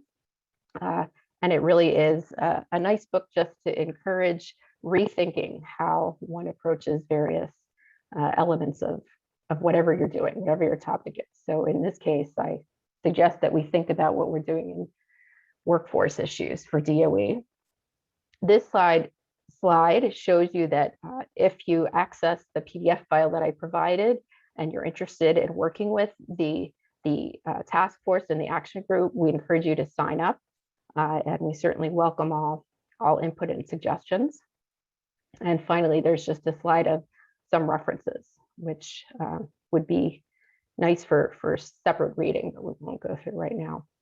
I guess the only thing I will mention is the task force did write a response that was part of the recent DOE RFI on software stewardship. So there's a short written document that describes motivation and our initial approaches that was written in December. So some people might be interested in that. And that is all. I would be glad to have a discussion. All right, thank you, Lois. Comments or questions? Karen. Thanks, thanks, Dan, and thank you so much, Lois, for this amazing work that the group has done and the presentation. I'm truly impressed and blown away a little bit. In terms of really creating, as you said, a more sustainable, adding to the sustainability of all these initiatives and widening the impact. I really like your, one part of it, which was the educational program, this gap that we have. I mean, we typically as researchers work, with the PhD level and on the research side. And there really is a gap that you very clearly identified at the earlier stage in the undergraduate level, probably earlier than that as well. But I think that critical period at the undergraduate level for getting students in particular, broadening the community into the HPC world is really, really important. And there is, those of us at universities are aware that there's a huge interest in computer science. The departments are blowing up, but the part that is HPC is not that clear. I think, from the educational side. And I think, this is a kind of an interesting opportunity that we can do from our community to open the gates into this area. But just kind of a comment, observation from what you said, and towards expanding that educational program that's sort of, in between the that's at the undergraduate, beginning graduate level. Thanks for your comments, Karen. Certainly many members of the task force have been passionate about the need for us to leverage what we as a community can do to help meet students where they are and not expect them to somehow leapfrog into the advanced programs without having a path to get there. So we look forward to partnering with anyone who's interested on achieving that. All right, Barbara, then Roscoe. Okay, yes, I just wanted to first of all to say thank you for this effort. I think it's a fantastic initiative, and I'm really glad that you're able to leverage the research and the participation in ECP to engage with institutions in this way. It's very, very exciting. One thing I was particularly pleased to hear about was the outreach to the minority serving institutions. I nearly asked the previous speaker about this because I think it's actually very important to have direct engagement with them, but I realized it was a slightly off topic there. So this was just exactly what I was wanting to hear. And I do believe that there's a lot of untapped talent there and a lot of, a lack of awareness, I think, of many of the opportunities in HPC at that level. So I just like to very strongly endorse that effort. One thing that didn't comment when we did the earlier report, one thing we noted, and this, I realize this goes beyond things that you're doing now, is that while people at the labs were actually putting a lot of effort in the activities of the day to reach out to minorities, there was still quite a big problem with retention. So I just wanted to make that comment because I think it's going to also need attention at some point. Okay. Thank you, Barbara, and thank you for leading the workforce committee. We really are benefiting from the analysis that your group did. Your point about retention is certainly some topic that came up with very lively discussion with our task force members, and in fact, that is what led us to choose to establish a new workforce development and retention action group to try to determine how to address the problem of retention across our institutions. Great. So we don't have an easy solution, but there are a lot of people in our community who really care a lot about this and are enthused to work together to make progress. Great, thank you. Roscoe? Yeah, thanks. I guess mainly I wanted to also express my appreciation for this great response to the 2014 task force that Barbara led, and thank you again, Barbara, for doing such a great job on that back in the olden days. At least I think of it as the olden days. I guess a couple of questions that I had are just things to think about. One is, do you see opportunities for partnerships with outside entities to help sustain this? So I think your big point about how to sustain this beyond whatever the formal state of ECP is really important. So any thoughts about that, if there are meaningful outside partnerships in addition to the ones that you have that would help do that? And also, if at some point there may be a way to track the impact on students who don't end up coming to the labs, but nevertheless have a great forward motion in their careers and be able to take appropriate credit for that. Well, thanks for raising those points. To the last one first, part of what we are pursuing in our initiative for the Sustainable Research Pathways program is indeed tracking and surveying to try to determine impact. Marianne Lung and her team already have been working to understand where people, both faculty, students, and staff sort of stood on various elements of knowledge and perception prior to starting this program, and will continue to be surveyed as we move along. And moreover, part of the agreement for each of the people who has accepted an offer is they agree to stay in touch with Sustainable Horizons for several years after this appointment, so that we can see how things progress. And to your first point about opportunity for partnerships, I think that's a really important element that the task force so far hasn't had time to think about yet. But I know that people on this call are experts in figuring out multidimensional partnerships. So I believe this is really a place where we as a task force could look to those of you in the community who have creative ideas and connections to help us figure out a path forward. Thank you. Sylvia?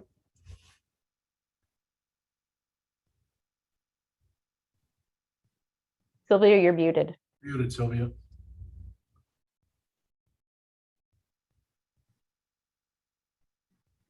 Sorry, this is amazing. I just to say that there are some simple things that we can do at the, talking about especially the people at the government labs, in terms of reaching out to HBCUs, HSIs, community colleges, even high schools. And it's just reach out, now that COVID is over, or hopefully reach out and give a presentation. I tried that and it was a very rewarding experience. So, and it's much effort. And I think that, like I said, an excellent opportunity of what we are doing to many young students. So that was all I wanted to say. Thank you, Sylvia. That outreach is so incredibly important. And we've had a few sort of preliminary conversations, David Brown and a few others, and I, after our CSGF review session, were imagining what kinds of outreach perhaps could be fun and effective in order to capture the interest and attention of all sorts of people who are early career, realizing that perhaps our in-depth written venues are not the most effective with people under age 20, for example. So we, I think, have an opportunity not only to go speak in person, which we absolutely should do, but reimagine ways to, in a fun, compelling way, communicate in an understandable way about the impactful computational science that we do. All right, Vint, you get the last question. It's Vint. I just wanted to draw attention to a program at the American Institute for Physics. I sit on the foundation that supports AIP, and they have a program called Team Up, which is intended to double the number of Black PhDs in physics by the end of this decade or sooner. So they would be a natural partner, I think, for this program, your program. So I left a note in the chat for how to reach me, Lois, and please get in touch and we'll get you connected. Thanks very much. That's a great suggestion. We welcome ideas from everyone. Thank you. All right, Lois, thanks for that great presentation and the great work and for the conversation that followed. Appreciate it. All right. Barb is going to tell us whether it's raining in Germantown or not. Let me share my slides. Let me just start out by saying I have way more slides if you've downloaded my slides than I plan to show today. Okay, can we all see that? There was a purpose for leading off with David and Lois, because when I get to talk about some of the new initiatives that Dr. Richmond talked about, then you can see the method in our madness. But I know you're all interested in the fact that, yes, we got a budget appropriations, and yes, yesterday the 23 budget was dropped, and I have permission because the Oscar narrative was approved to show some information that maybe might not see out in the press yet. But the good news is we're back. We're back in the office. We came back March 14th. But is most of the staff will only be in the office maybe 1 to 2 days a week. This is our new normal, and telework the other days. Now, if you want to come visit Germantown, which you're more than welcome to do, Tuesdays, Wednesdays, and Thursdays are your best days. And I would say Tuesday and Wednesdays are your best days to come. And if you don't have that magic HSPD 12 badge, you now have to be escorted. And of course, since we're in a low and medium area, you don't have to wear a mask in the halls, but we do require it in the elevators, bathrooms, and if we go into a classified area. If we get into a high level, then we all have to go back to masks. Yeah. All the Germantown entrances are open except for the south gate, and that's nothing to do with COVID. It's just that well, in a sense it is. We don't have the supplies we need to fix the gate. Now, the other news is they're not going to open the Germantown cafeteria until we have 800 people on site. The high number last week was 400. So we bring your own food, and more importantly, bring your own coffee when you come to visit. I just want to quickly go through some new hires since our last meeting. We've enticed Lolly Chatterjee to leave HEP and come back to Oscar, where she's going to work helping us with SIDAC partnerships, which she did when she was here before, but also build on our quantum portfolio and help us out there, especially in sensors, because we were missing that expertise in our group. We also went out and did an IPA where we brought Tom Wong in from Creighton University, go Blue Jays. And 20% of the time, or 1 day a week, he'll be with Oscar, program manager. And here, because of Tom's expertise in quantum algorithms and quantum computer science, we want him to help build that parts of our program. The other 4 days a week, he's a detailee at the Office of Science and Technology, their National Quantum Coordination Office, so he can be found there. So you may see him in relation to both Oscar and relation to the both National Quantum Coordination Office. And based on our previous 2 talks, we're also interested in him bringing his interest in education. Here, you'll notice on the bottom of the slide, he was a high school teacher. He has written an introduction to quantum and classical computing, which only prerequisite is trig. So we think he'll be very influential in what we do going forward, especially in the broadening participation area. On another note, many of you know Thomas Deuce-Fetter. He retired at the end of last fiscal year. He joined us in 1997 from NIST, and in the past 20 years, he's been focused on actually and responsible for our research in high performance communication networks and distributed high-end computing. More recently, he was interested in Internet of Things and led our Oscar quantum networking research effort. And before he left, organized an excellent workshop focused on 6G and beyond wireless, and that report is on our website. So with that, let me turn to the FY22 appropriations and then a request. And I want to spend most of my time here talking about some new initiatives that we were able to start because we have the appropriations, and some new initiatives that we will start if we get the 23 President's request. The language, many of you probably read language for the Office of Science and the FY22 appropriation. I call out the headers because it's important to point out that across the Office of Science, there's $120 million for artificial intelligence and machine learning.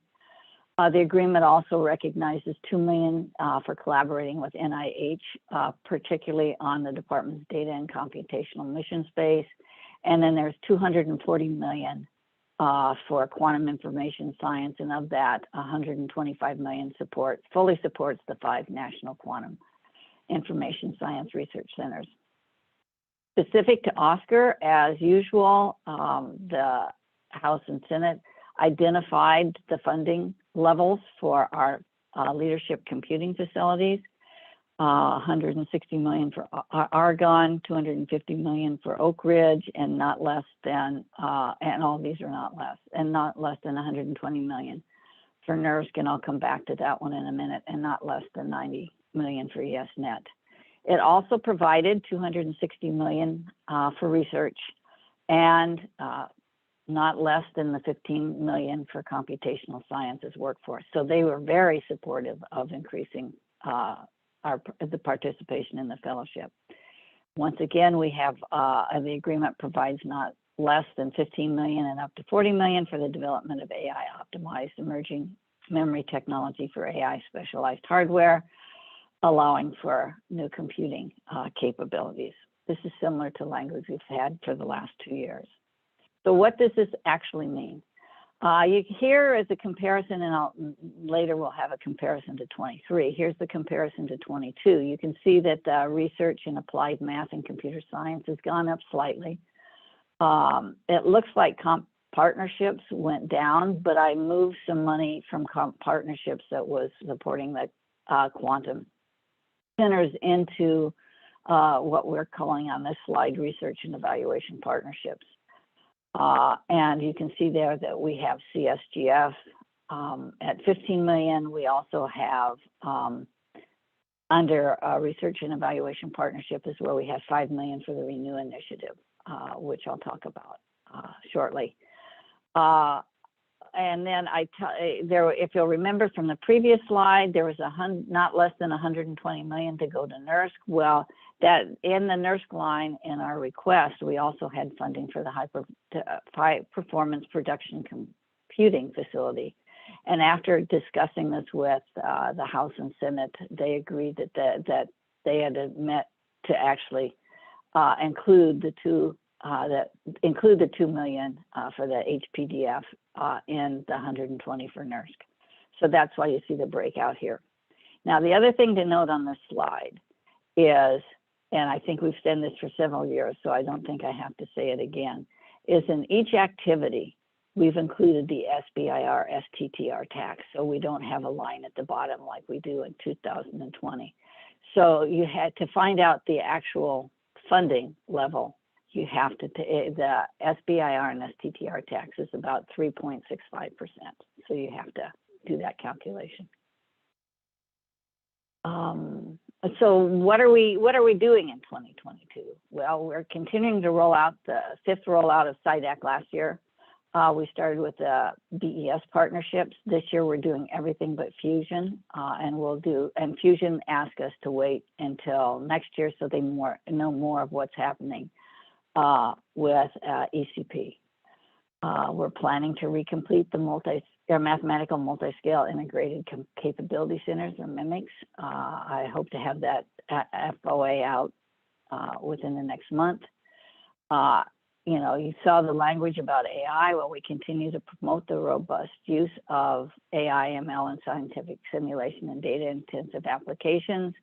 We're planning to initiate other partnerships with other agencies to ensure the rapid and robust response to emerging pandemic biothreat and public health emergencies. This was, if you remember from our budget and what I showed last year, this is the BRAVE program, and I have another slide on that. I think later in ASCAC, I think tomorrow, Hal Finkel is going to talk about the series of workshops that we've done here. We take Roscoe's transition plan very seriously, and here you can see we're building back up our computer science research. A lot of that went to ECP. Just completed earlier this year the workshop on management and storage of scientific data and data visualization, and I think I'll talk about those briefly later. Our funding allows us to maintain full support with the other program offices for the National Quantum Research Centers. And if you remember, we are fully supporting one and providing a majority of support for another. And we're maintaining our basic research investments in quantum communications, quantum computing, while supporting our quantum computing test bed and our new quantum internet test beds to make sure that this technology is accessible to research communities. Facilities continue to operate optimal operations to deliver high performance computing to over 10,000 users.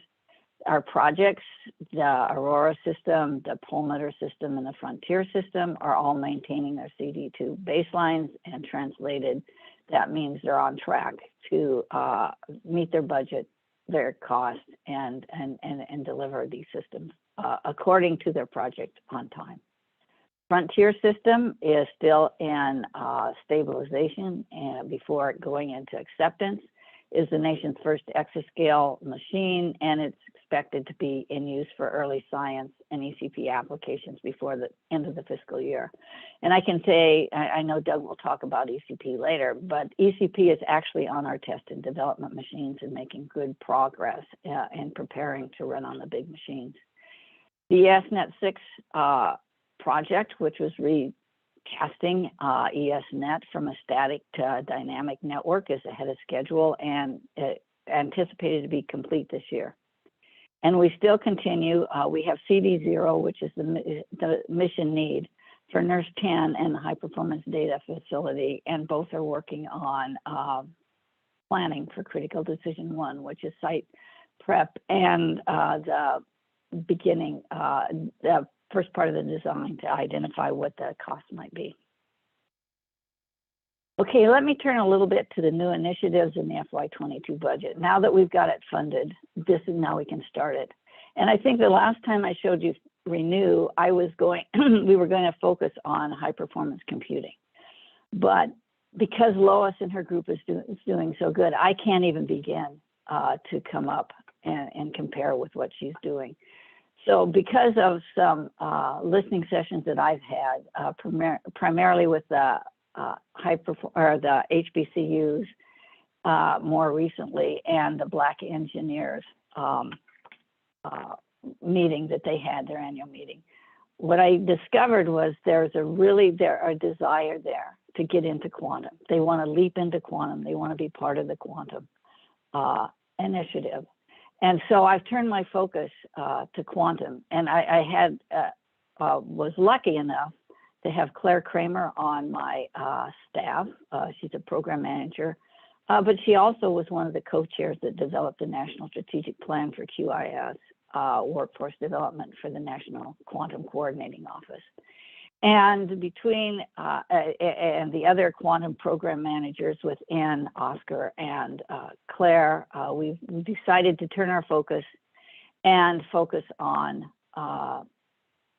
turning Renew into focused on quantum information science. Now we realize, much like Lois has, we can't just jump into an FOA and expect to have a number of proposals. So using an example from NSF, our partner in NSF, we're going to do something like an ideas lab, where we bring together DOE labs with potential partners from MSIs and HBCUs and other underrepresented institutions to figure out what it is we can do. And we want to support partnerships. In the case of the Renew, the partnership has to be proposed by the MSI or HBCU, but they can have a lab partner, and we'll fund up to 20% of the awards to the labs. But anyway, what we want to do with the Renew this year, and we have about $5 million for this, is we want to strengthen and establish new quantum computing and networking research collaborations. We want to expand opportunities for undergraduate and graduate students in quantum computing and networking, but we fully realize that this is what we've heard from our listening session. It does really no good for a HBCU or MSI to have the students go and do an internship if we're not also working with the faculty. So there's a faculty professional development component of this. And we want to facilitate access to the infrastructure for students and faculty to get hands-on experience at the labs. And similar to what Lois is doing in the broadening for participation and information that Claire has discovered in her work with the National Quantum Organization, is we're going to figure out what prerequisite we need for students to have and faculty to actually take advantage of what's going on in quantum and understand it. So we're going to develop some kind of coursework that they can take before going on to their internship. And we hope to next year, because NSF has identified that it has this solicitation currently on the out on Expand QIS program. We hope to work more closely with them next year. So it's really a combined force that we're focused on broadening participation in quantum. BRAVE, which is our focus on biopreparedness for in the case of something like COVID happens again. And so what we've been doing to prepare for what we want to support and with our funding for BRAVE, and we have about 5 million there as well, is to figure out what impact DOE had through our National Virtual Biotech Lab and our participation in the COVID-19 HPC Consortium. And so we've been running a series of workshops that have taken place over 3 different days in March to understand and identify priority research opportunities that we can fund and specialized capabilities needed to support bio-threat studies at the user facilities and at our laboratories. And the topical areas are many of the same topical areas that were discussed as part of the National Virtual Biotech Lab. And so surveillance, testing, diagnostic, molecular mechanisms, system biology and therapeutics, epidemiology and event modeling for response and recovery, and then the materials and manufacturing. And cross-cutting all of this is data, HPC, AI, and facilities. And as noted here below, we're working on the final report, but the major theme that cuts across most areas is data challenge faced over the next 2 years that affected decision-making, access, integration of data streams, federated learning, UQ for decision-making, and this is probably where where OSCAR will focus its efforts through the BRAVE. And this is in partnership with BES and BER. So with that, let me jump to 2023 and talk about what was just released in the President's budget request. Here you can see that, and let me make you aware of when you look and read the 2023 budget request, our numbers are always compared to the FY21 enacted, because when we were writing it, that's what we had. We didn't have the FY22 enacted. So to get it out as quickly as possible, the numbers are compared. So that's why I have 2 columns here. But the enacted for 2022, the total line was $1,335 million. The request for OSCAR for 2023 is $1,068 million and probably $1,069 million, and with an increase of about $33 million. Let me just, and that will support, when you'll see when we get down to the breakouts, that there's a significant increase in research. And yeah, so let me first talk about the initiatives. There's 3 new initiatives in the FY23 budget. SC Energy Earthshot, which is to connect us to the Earthshots that the department's doing. Funding for accelerated and inclusive research, FAIR, and accelerate innovations in emerging technologies. Okay, so these are not the same, and I have slides on each of these. Ongoing initiatives, OSCAR is part of climate and clean energy. I've already talked about Renew. We're also part of BRAVE, and microelectronics, quantum information science, AI, and machine learning. Exascale, you notice there's a decrease in Exascale, but that was planned. Part of it is Exascale is going down, but as Frontier becomes accepted, we're no longer counting Frontier as part of Exascale. And then, of course, advanced computing, which was formerly the Integrated Computational and Data Infrastructure Initiative. So let me just quickly go through the 3 initiatives. So the Earthshots initiative is to accelerate breakthroughs, and this is the Earthshot to realize abundant, affordable, and reliable clean energy solutions within a decade. The department's announced 3 Earthshots at this time: the hydrogen, long duration storage, and carbon negative Earthshots. But what the Office of Science wants to do is address the key research challenges at the interface of basic and applied research to bridge R&D gaps that are needed. So we've proposed 2 different parts to our part to the Earthshots. The first is a new research modality called the Energy Earthshot Research Centers. And that will advance foundational knowledge and state-of-the-art capabilities in experimental, theoretical, and computational sciences needed to realize new approaches and solutions. And here we're bringing together large multi-investigator, multidisciplinary teams, and we will coordinate closely with the Energy Technology Office and existing research consortium or demonstration projects for a new era of cross-office research and cooperation.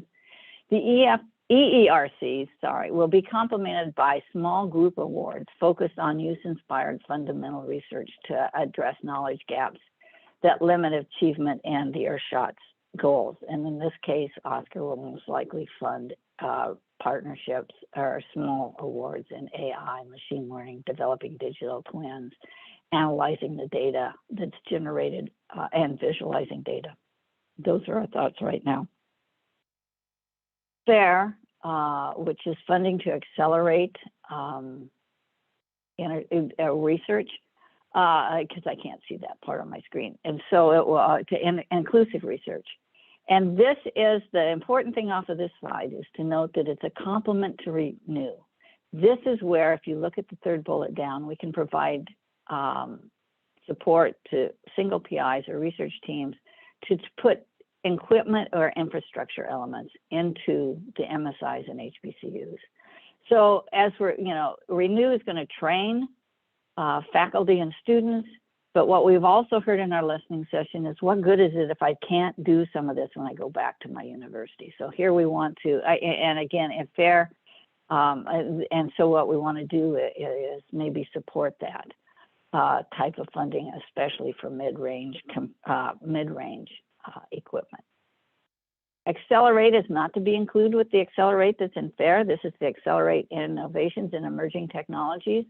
And if you notice the pictures on the cartoons on the right side of the slide, OSCAR is involved in quantum, artificial intelligence, high performance computing, data.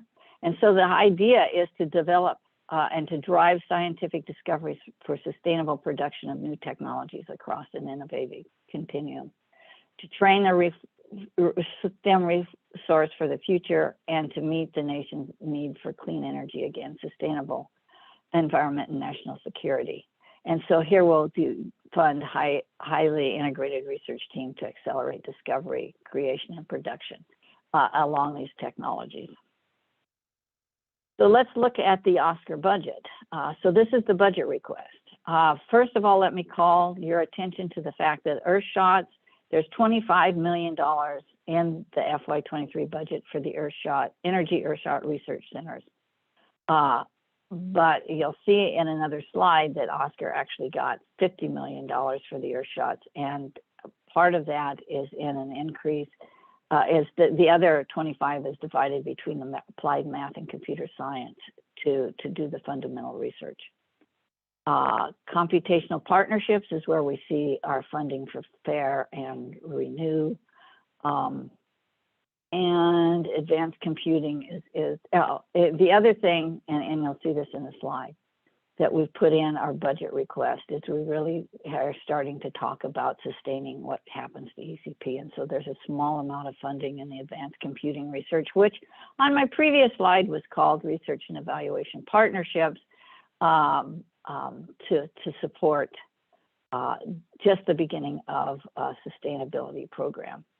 And let me just say that the authorizations that are in the House and Senate for the Office of Science does include language for OSCAR to build up a sustainability program. There's minor decreases in the facilities budget, but that it goes because we're going into now, we've completed projects and we're going into actually thinking about the next generation projects. Okay, so let me do some more highlights. The brochures on the side, the pictures are our two latest workshops that we had, the one on visualization and the other one on management of storage and scientific data, and these identify priority research areas. And one of the research areas, just to call attention to the data viz one, is to actually figure out how we can do visualizations that explains complex science to a wide variety of people. But again, you know, the research priorities, the President's request prioritizes foundational research across ASCAC to transition and sustain the critical technologies of ECP. We take that very seriously. And ensuring that we'll continue to meet the HPC needs of the nation, both during and after ECP. We continue to make investments in core research, and especially in computer science. We're going, you know, and applied math, increasingly focused on heterogeneous architectures and changing ways in which HPC systems and data storage will be used, the development of new energy efficient algorithms, because if you look at any chart, you can see that the use of HPC and computing for AI in the future is going to take a lot of energy. And so we want to develop more energy efficient algorithms. And of course, software, data management, and visualization techniques. We're getting back to some of the, like I said before, some of the, what we used to fund before ECP. There was an increase across the research program of $13 million to continue the incorporation of AI and ML into simulation and data intensive applications. And then there was an increase to build new workflows for emerging pandemic, biothreat, and public health emergencies, and of course the partnership with the National Cancer Institute. This is BRAVE, so that we have an increase for the BRAVE, and beginning to pull the support for the National Cancer Institute out of ECP. And we will continue within this budget to maintain a full support for the National Quantum Centers, basic research in quantum computing, communications, and of course our test beds. This is a little more about what Oscar's thinking to do in the 3 new initiatives. The Earthshots, it's actually a partnership between Oscar, BES, and BER. And we will establish the Earthshot centers to create, you know, multi-investigator, multidisciplinary teams. And we will also investigate in small group awards in applied math and computer science that focus on incorporating AI, ML, data storage, data visualization technique, and data analysis and data management techniques into use-inspired fundamental research to support the department's Earthshots. Even though we've announced 3, I expect that there'll be more Earthshots to be announced in the coming year, and some of them are very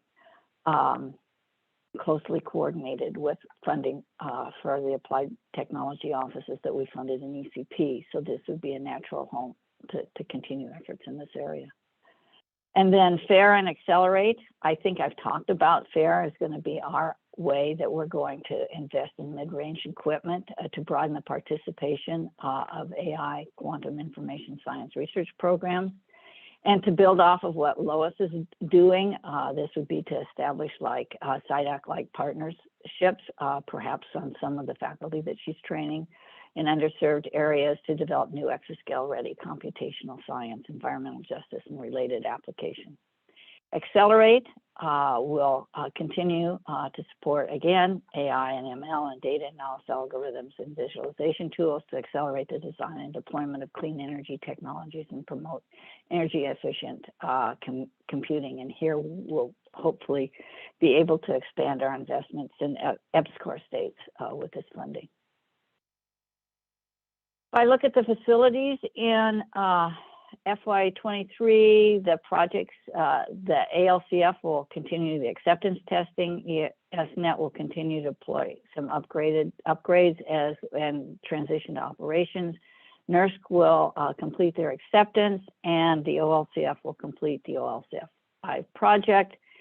As I noted before, planning will continue on the high performance data facility and the NERSC 10 project. And the facilities division, in partnership with the research program, is going to initiate a subset of activities that they're doing. They're developing this SC integrated research infrastructure activity blueprint this year, and we're going to start implementing some of the activities outlined there.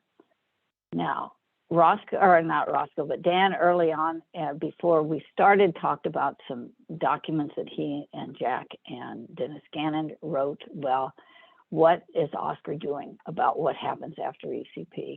We have established a new agency priority goal, which states sustain U.S. leadership and advanced computing technologies and enable continued progress in science and engineering applications. And for that, we want to engage community to identify science and engineering applications need, engage vendors to identify new technologies that require federal investments to meet needs of mission critical science and engineering applications, and develop and implement advanced computing technology development and deployment strategy. Now, it's important to note that this is in partnership with NNSA, I think, and the first 2 quarters activity were actually as a result, we meant those because of the work that Dan is doing on the national, his committee that's looking at what happens next for NNSA. But the action for the 3rd quarter, which ends June, the end of June, the DOE laboratories, and this is the 3 laboratories, the 3 SC laboratories and the 3 NNSA laboratories, will be issuing a joint RFI to computing technology vendors to solicit input on their capabilities to meet DOE requirements for future systems. So what they're doing now is they're actually talking to these. And so they're targeting over 35 companies to be targeted for preliminary briefings. And these include not only the usual people that we've talked to, but also AI accelerators and system development, quantum accelerators, systems, and cloud. And we're including edge systems for data analysis and infrastructure. We're talking to people who do advanced communications and data storage, and of course, the vendors that can do the system integration and pull all this together. At this time, they're going through these preliminary briefings with the people I listed before so that they can feed this information into a formal RFI, which we will release late June. And then the RFI responses will drive DOE and the laboratory planning for facilities, strategies, and roadmap and potential investments in technology, R&D in fall of 2022. And with that, since I have other highlights, I think I will stop because I'm over my time and see if there's any questions. I think there might be 1 or 2. You covered just so questions. Really? Okay. Well, I'll throw one out to start. Obviously, we're looking at inflation that's a lot higher than we've seen in the past. And it doesn't take advanced numerical analysis to look at 8% or more inflation and these kind of numbers and wonder, are we going to just lose ground? Yeah, and you know, this is investing wisely, I think, and hopefully we don't. I have to say that the department is cognizant of inflation and what it's done, and hopefully we'll be able to address some of that in the 24 budget, which we'll start working on, I'm sure, sometime soon. Because the labs see it. I mean, the labs see it. We're seeing it on projects across the labs. We're fortunate that we have fixed price contracts for our facilities. So I'm sure the vendors, you know, have had to deal with this, and supply chain issues has really been a problem. Bruce. Yeah, on the inflation theme, obviously the cost of labor is going up within the labs as well. So I think this is a challenge then for people receiving grants to be able to cover as much of their own time or that of their students. And so have you thought at all about increasing the average size of grants to compensate? I'm not sure that we have funding to do that within 22, but certainly as we go look into 23, we can see what we can do. The other problem that we're seeing at the facilities, and I know the labs are seeing, and this goes into being able to increase funding for the grants, is that we're losing people. We're losing people to, in my case, to computing companies, to compute, cloud computing, and I can't compete with the salaries, especially when they get to stay at where they're living right now. And so I think the DOE is doing something to see if we can do midterm raises and things like that. And that, we have to be able to accept that increase to salaries in the middle of the year through our solicitations as well. I mean, I think universities are struggling with that issue. And the reality is people will take some pay discount to do what they love, but if it gets too big, it's too big. Tony? Yes, just a quick comment on your acronym FAIR. It seems slightly unfortunate since it's being widely used for data fairness. So I don't think. Anyway. I don't come up with the acronyms. That is not my forte. And you can see we have accelerate and everything. So yeah, no, indeed, I realize that. Just a question about AI and ML. So you said you had 120 million, I think, was for AI ML next year. That's across the Office of Science. I think I have this year. I think I have about 59, and it goes up a little bit to about 70 some in 23. Okay, so that's enough to do some substantial projects, but they're relatively small, and there's no coherent bringing together of all the AI activities in OSCAR? Not in OSCAR yet, but one of the other things that the facilities are planning to do is, a number of years ago, we did the AI for Science town halls, and you did your report, and is to revisit some of that work to see, AI has advanced in 2 years. What can we do? What are we thinking about now? And that's where I think a lot of information and a lot of excitement is being raised around surrogates and autonomous driving labs. And so I think we're hoping to drum some more excitement for that. And again, this is something that we'll also have to coordinate across the Office of Science because all of the programs have funding in. No, I think it obviously needs to be looked at in the light of your new high priorities for the agency. Yeah. The other thing is about collaboration. The NSF have, I think they have, is it 17 AI centers now with various agencies, not all just NSF. I mean, is there any thought about a DOE, Office of Science collaboration? We talked to them a couple, I think early last year. And what we wanted to do, they opted not to do at that time. So I'm sure we'll come back and discuss this with them again. And the last thing of interest to me is there any potential for some international collaboration, for example? I think, as we do more and more with NSF, and certainly what I didn't mention is over the last year, I might have done it last year, we established a JAGA Joint Oversight Group in quantum. So that brings in where we can do more international. And certainly this administration is also really focused on building up our partnerships internationally. So I think you'll see more of that. My lab now has a new National Quantum Computing Center, so I'm sure they'll be interested. Yes. Okay. Thank you very much, Bob. Yeah.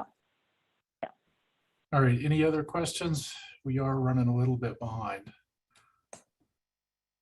That's okay. It's good. Get the info and the questions out there.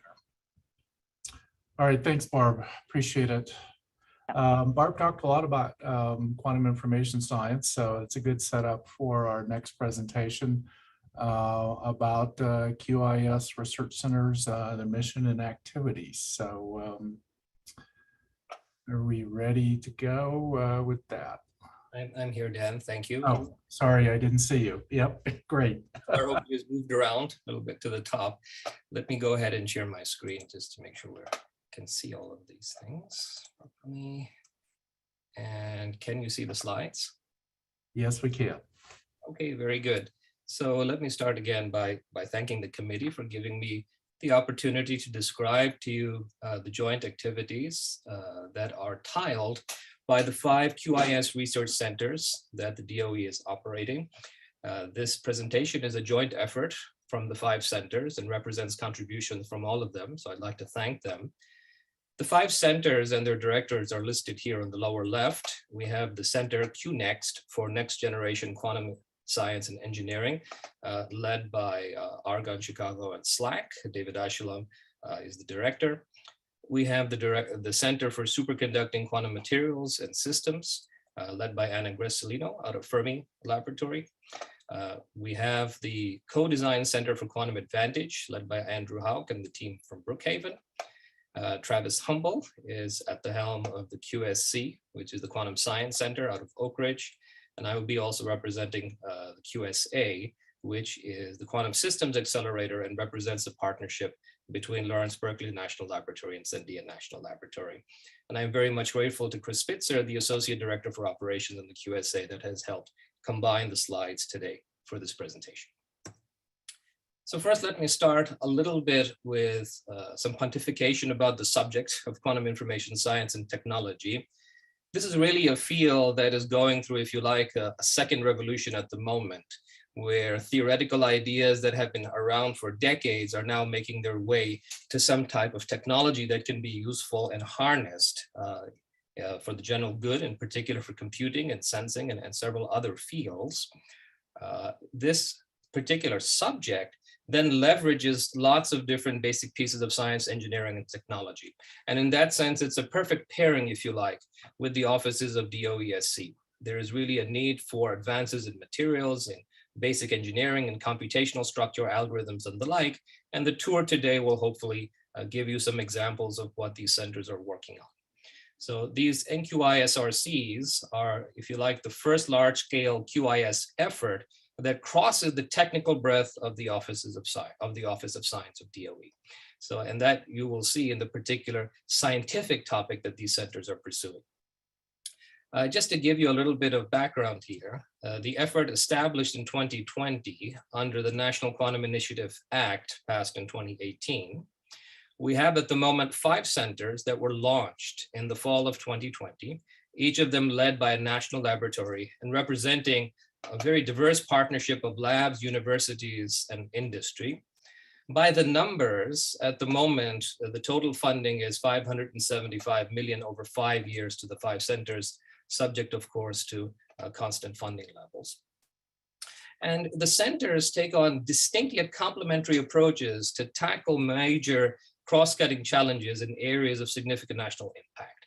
So one can talk about the taxonomy of quantum information science and how to break down the various application spaces that one has. I put forward for your perusal 4 topics that are central to these centers, and they are rather cross-cutting. So one particular focus is advanced materials and quantum technology, entanglement, distribution networks, high performance instrumentation and sensors, and full stack quantum computation. So in fact, during the rest of the presentation, I will go ahead and try to use these labels to describe the activities that we have in the centers. Okay.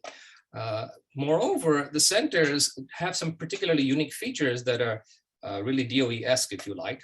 They are leveraging significant advancements of the agency over many decades in user facilities and other resources. So the DOE, as you know, has unique facilities in computation and nanofabrication and characterization, light sources, and the like. And these are all critical pieces of the QIS endeavor. And what also is unique about these centers is they go beyond a purely scientific mission to sort of cross over the boundary into a stewardship mission of the entire QIS ecosystem. And this involves bringing in broad engagement from industry and supporting the development of an inclusive workforce. So the centers are really pairing the science across the different elements of the DOE SC, and then also putting out, if you like, connections to other parts of the developing ecosystem.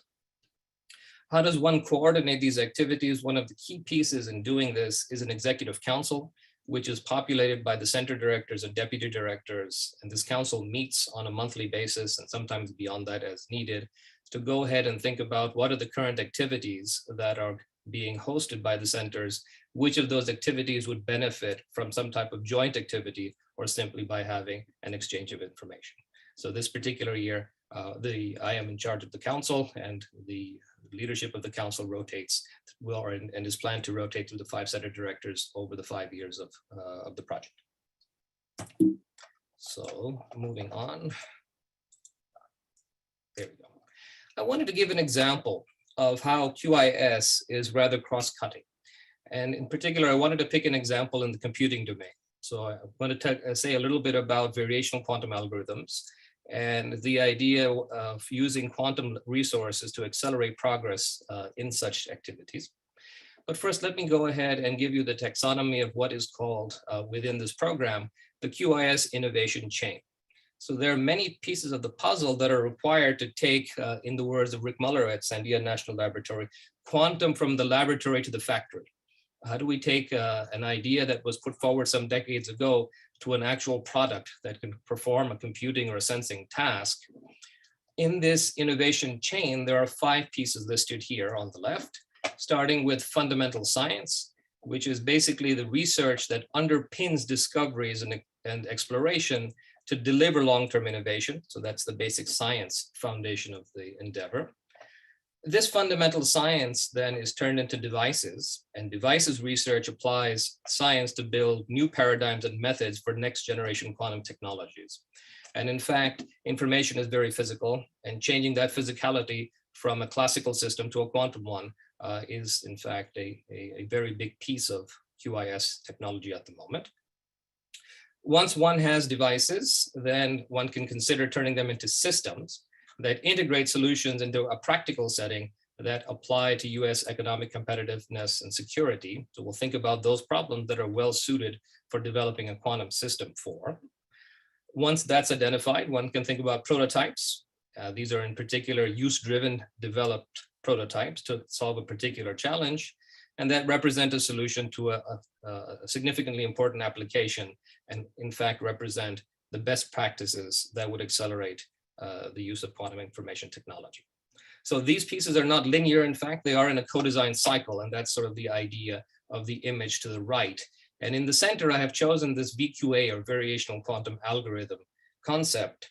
So there are many problems in computational science where the phase space of target solutions is very large. So one can think about optimizing a financial portfolio or risk, or in the actuary world, or something in chemistry where you're trying to think about the number of states a complicated molecule or catalyst can take, or anything that in fact has a very large phase space that has to be constructed, kept in memory, and processed. So classical computers, of course, would run into a challenge of both memory and processing capability for such large data sets. The idea of the quantum hybrid is to think about a quantum system which can naturally and innately occupy such a large phase space, and putting controls on that quantum data set or that quantum structure which is entangled to figure out in efficient fashion the target solution of choice. And in particular, for a variational algorithm, one would have a cost function, and you'd minimize this cost function by using the classical piece of the algorithm to raster through all the possible configurations. So in a nutshell, that's an example of a VQA. And in fact, they became very popular and are popular for thinking about chemistry applications, for figuring out the ground state and targeting molecules for pharma.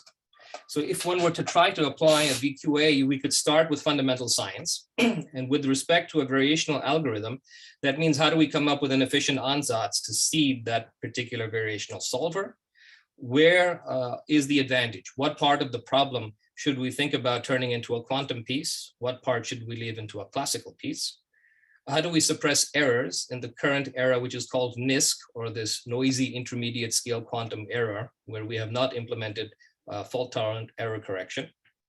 And then how do you actually use control theory to, in fact, guide the seamless integration of these quantum and classical pieces? So these are basic fundamental science pieces that go into the VQA architecture.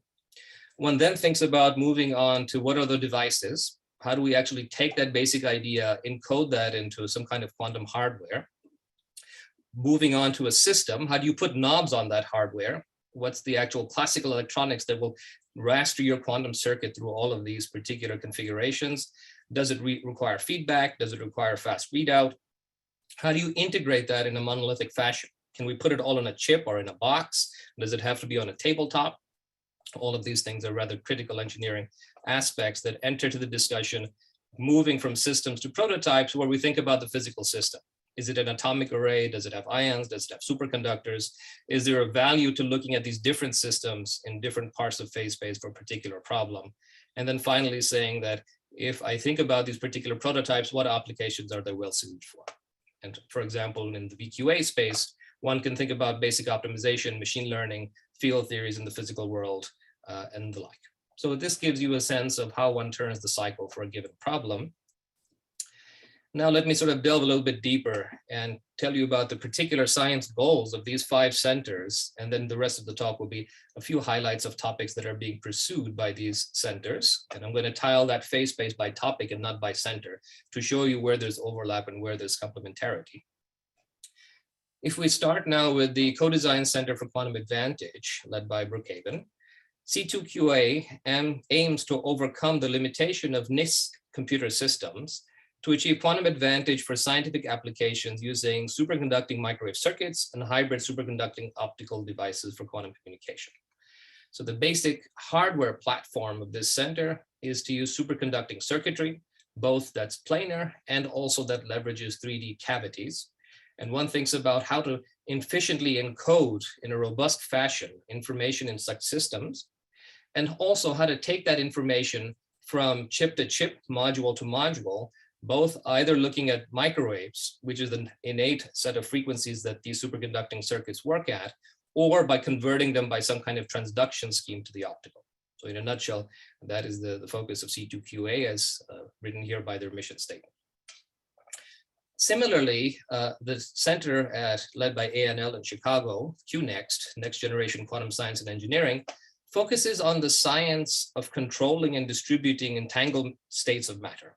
Its goals are to deliver quantum interconnected communications links, networks of ultra-precise sensors, novel simulation testbeds, and a national resource for pristine quantum materials. So again, chipping away at the idea that quantum complexity is going to grow very rapidly in a physical system, how does one think about building a quantum processor? Is it one very large chip, right? Does it have little modules within a given chip where quantum information or entanglement is sent? And expanding that idea, can you link together disparate quantum nodes? And what are those interconnect channels for sending quantum information efficiently across them? So that's one of the key foci of the QNext Center that's there. And that naturally allows one to think about networks of sensors and how to, in fact, think about building such things out of semiconductor materials. And they have strong capabilities in the foundry sense, and thus are a national resource for pristine quantum materials in the semiconductor domain. The center that I'm more directly involved with in the science is the Quantum System Accelerator. And the basic research focus of our center is to actually pair advanced quantum prototypes based on neutral atoms, trapped ions, and superconducting circuits with algorithms that are specifically designed for imperfect hardware to demonstrate optimal applications in computing, material science, and fundamental physics. So the basic motivation of our center was the desire to bring quantum hardware to market. It started off with algorithms which are very challenging, whether it's Shor's algorithm to factor a number into its primes, or to do more complex HHL type of linear algebra. These are things that are, of course, still very important targets, but we asked the other question, if you look at the hardware that we have today, what can you do with it, right? And what can we learn about algorithms that are specifically designed for hardware that's not perfect yet?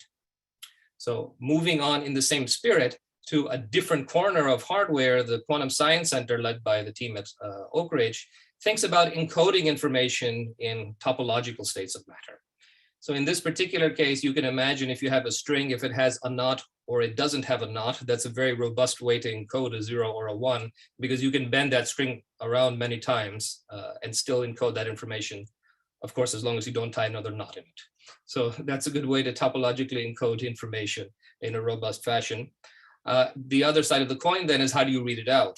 If that information is really well protected from any noise source, you can think of the observer or the computer scientist as also a noise source. So how does the computer scientist actually access that information and manipulate it?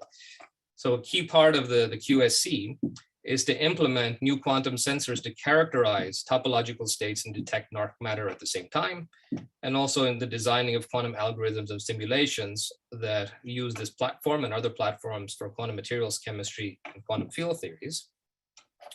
And finally, the center out of Fermi National Laboratory seeks transformational advances in the major cross-cutting challenges of understanding and eliminating the decoherence mechanisms in superconducting 2D and 3D cavities, with the goal of enabling construction and deployment of superior systems for computing and sensing. So this particular technology of superconducting circuits is something that's in the solid state. So it has metal, it has chips, it has wiring layers, and all of these have surfaces and interfaces. And defects that are on these surfaces and interfaces can suck out the quantum information that you very much would like to hold and preserve. So there is a tremendous amount of science that goes into figuring out what are these layers and how to engineer your circuit to decouple from such noise. So in a nutshell, that's a summary of these 5 centers. And let me move on to the specific scientific targets that are covered by these centers. So again, sticking to the topics that or the taxonomy that I put forward for you a few slides ago, advanced materials is the starting point. So the first bullet here says, discovering programs to mitigate the key limiting mechanisms of coherence in semiconductor qubits, superconducting radio frequency cavities and qubits. So this is an effort to figure out how do we improve the basic materials that go into these devices. Once one has that, you can think about how do you actually make a device that leverages these materials, and then how do you actually look at the quantum decoherence that may come in, or the many-body physics that comes in at a systems level. I think this is nicely illustrated here on the images to the right, where the top picture shows you a focused ion beam scanning electron micrograph cross-section of a superconducting circuit provided by the SQMS centers. And you can see there's a lot of design elements that go into how to channel information from one piece of the circuit to the other. Relatedly, on the bottom is a nice piece of code design coming out of C2QA. The inner circle tells you about theory and modeling. Okay, so if you think about quantum mechanics 101, there are master equations, you write Krauss maps, you write Green's functions calculations, complicated things to figure out how a system interacts with its environment. And then one has to extend that from a bulk material to a device, and then also combine that with different methods that think about how do I model materials properties. So it's in fact a collaboration or a combination of several different types of fundamental calculational methods. These then get paired in the outer ring with materials, application, and devices. So now that I have this information about how these particular quantum systems are expected to work, how do I complete the cycle of building these materials and building systems out of them? And in fact, then going out to the outermost circle, how do you benchmark that? How do you characterize that? Do you have simple proxy measurements? What are the equivalent measurements that one needs to do to figure out the capacity of your quantum computer? So you can see there's several layers of information science coming into the realization of such technologies.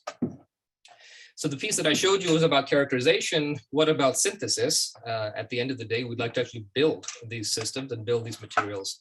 And again, as I mentioned a bit earlier, the DOE provides unique facilities for doing that. And the centers, in fact, are standing up even newer facilities for moving that science forward with respect to basic semiconductors and the type of topological materials that I described a moment ago. Again, you have now the entanglement of a particular chip. How do you distribute it? One possibility is to think about having a hybrid system where, let's say, we use superconducting circuits as memories and then couple them out via optical networks. We can think about interconnects that are, again, based on semiconductors. We can think about how to simulate the various pieces of an extant network. That in itself is actually a very complicated problem. How should we define the interconnect? How strongly should it couple? to the environment. How far can you send a photon before information degrades? Where should you put in the repeaters? So all of these things figure into a comprehensive simulator of this type of interconnect technology. And again, developing the modular photonics that go along with that, which can be used both for the information transmission described above, but can also be used for computing. So the images on the right give you a sense of that. The top one gives you, if you like, the inner workings of an interconnect. What are all the pieces that go into that? The second image gives you some physical system based on particular choice of memories and hardware for doing that. And the third one coming out of the QSA gives an example of how one would link together modules of trapped ion systems to have a distributed computer. So again, the problem of interconnects at different scale, going from theory to actual hardware to actual modular computation. High performance instrumentation and sensing, this is quite a natural outcome along the way of this pursuit for a computer. We're starting to build technologies that are quantum coherent in nature. Can we use them for sensing? Can we use them for other functions beyond computation? One certainly can think of that. So the 4 foci that are listed here, one thinks about, let's say, new sensors based on superconductors. So the superconducting condensate is one big many-body system that has a simple degree of freedom, and it couples to many things in its environment. And one can think about how to actually use that for a purpose. So if you like, this is decoherence for the good of man, right? For the good of humanity. We can use this quantum system, which couples to the outside world and try to learn something about the outside world from it. One can also build sensors based on other materials types that have many-body entanglement, whether they're cold atom systems, such as the system shown on the right, where we have a new sensor based on beryllium atoms for electric field sensing that exceeds the standard quantum limit, SQL, written here. We can think about sensors that are based on advanced materials like the ones I discussed to detect dark matter and topological quasiparticles, the more exotic states, both in high energy physics and condensed matter physics. And finally, not just one sensor, you can think about having a network of sensors. And in the same way that entanglement brings information in a way that's distributed over an extant distance, you can think of a sensor network that's also entangled to measure type of correlations in the physical world. A couple of slides now, and I've expanded this piece for the audience at large on computation. There are several pieces of this. The first piece of computing, if you like, is programmable quantum systems. So the centers all together tile the phase space of the leading technologies that one has in this field, whether it's superconducting qubits based on matter qubits or circuits that are planar, or 3-dimensional cavities holding microwaves. And also looking at modalities in semiconductor systems, superconducting, trapped ions, neutral atoms, and photonics. So all the major platforms of quantum hardware are covered in the centers. Equally important to the actual choice of qubit is how do you engineer controls for it? After all, quantum mechanics can be observed if you don't tamper with it. That will give you very good coherence. As soon as you try to put knobs on it, life becomes much more difficult. So part of the challenge now is to think about hardware efficient error mitigation techniques, hardware efficient ways to communicate and have entanglement be a resource, both local and remote. In the nuts and bolts of it, that involves extensible cryoelectronics, integrated microwave and optical controls that are not simply off-the-shelf components. One really cannot go ahead and simply order out all of these pieces. You cannot buy a quantum computer today per se, you cannot buy the widgets for it. It's really an endeavor to develop all of these custom electronics into a mature discipline, which eventually will go to that level. Other pieces there are integrating cavities, construction of large dilution refrigerators, which are cryogenic systems to hold these qubits, and other solid state quantum computing platforms, which perhaps have not even been discovered yet. And again, the images on the right give you a sense of that. The image on the top is a custom designed FPGA system, which is paired with superconducting technology. And the holy grail for this particular system would be the ability to couple together modules of such FPGAs using optical controls, giving you a very precise timing of the pulses you would need for a quantum computer in a reasonably cost-efficient and extensible way. And the image on the bottom comes to us from Fermi, where you're looking at one piece of a very high Q factor cavity. This long little rod here holds a qubit at the very end, which positions it in the center of your cavity. And then finally, if you take these systems and the engineering technologies that go with them, how do you figure out the appropriate algorithms that are best suited to these systems? And as I alluded to a little bit earlier, the first set of quantum algorithms, if you like, were a bit platform independent. They were simply saying, if you had a set of very high quality qubits, what could you do? And an intermediate step to that is if you have a platform aware simulation, if you know something about your hardware, about its plus points and its minus points, then what would be the appropriate algorithms that are naturally suited for that hardware? So all the centers are looking at platform aware simulation, emulation, and optimization, hardware optimized solutions for HEP, NP, quantum chemistry, strongly correlated matter. Again, you may have a particular set of qubits that are naturally connected in a way that solves a problem that is native to HEP. Right? So we're looking at different physical orientations of computers. And moving on, one thinks about, well, what are those benchmarks that one can develop for these imperfect machines? Right? How do you actually figure out the quality or power of a quantum system that has some defects, and how do you do it in a way that's extensible? So it should not become an NP-hard problem as your system gets beyond 10 or 100 qubits, say. And finally, how are we actually going to deal with noise in these systems? So there are different ways to mitigate the noise that rely on near-term noise suppression techniques, but in fact are not pushing the boundary of fault-tolerant error correction, which is not the scope of these centers. And finally, in the last few slides, I want to sort of highlight the ecosystem activities that go beyond and bridge the science with a broader community. And I just have them listed here in no particular order, so I just highlight a few of them. There is a topical summer school, which all 5 centers are in the process of planning. This will supplement the individual schools and activities that are happening across the ecosystem, but our vision is really to bring together the community in a very cross-cutting fashion with one single school. There are internships with the DOE SULI program and other mechanisms.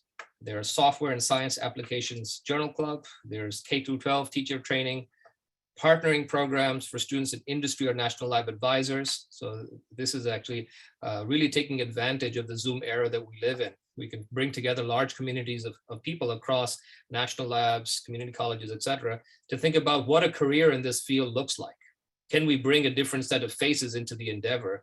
And can we do it in a way where folks do not have to be co-located, right? And again, taking advantage of the techniques and tools that we've learned in a positive sense during COVID. Participation in the Open Quantum Initiative, pilot national lab apprenticeship programs, and meetings, for example, of experts in the field of diversity, equity, and inclusion. So these experts are now meeting across all these labs to figure out what are quantum specific solutions and what are strategies that are driven by data and are firmly rooted in data analysis. And dedicated QIS, GEM, and HBCU programs, and an example of the Carolyn B. Parker Fellowship for Underrepresented Minorities. So just to highlight some of the things that the various centers are doing as exemplified here by the little dots for each center. Engagement with industry, I think the little image on the right says it all. There's quite a lot of partners, right, in this endeavor. So the NQI SRC is broadly engaged with industry partners to accelerate development of quantum-enabled technologies that bring the benefits of center research to the public.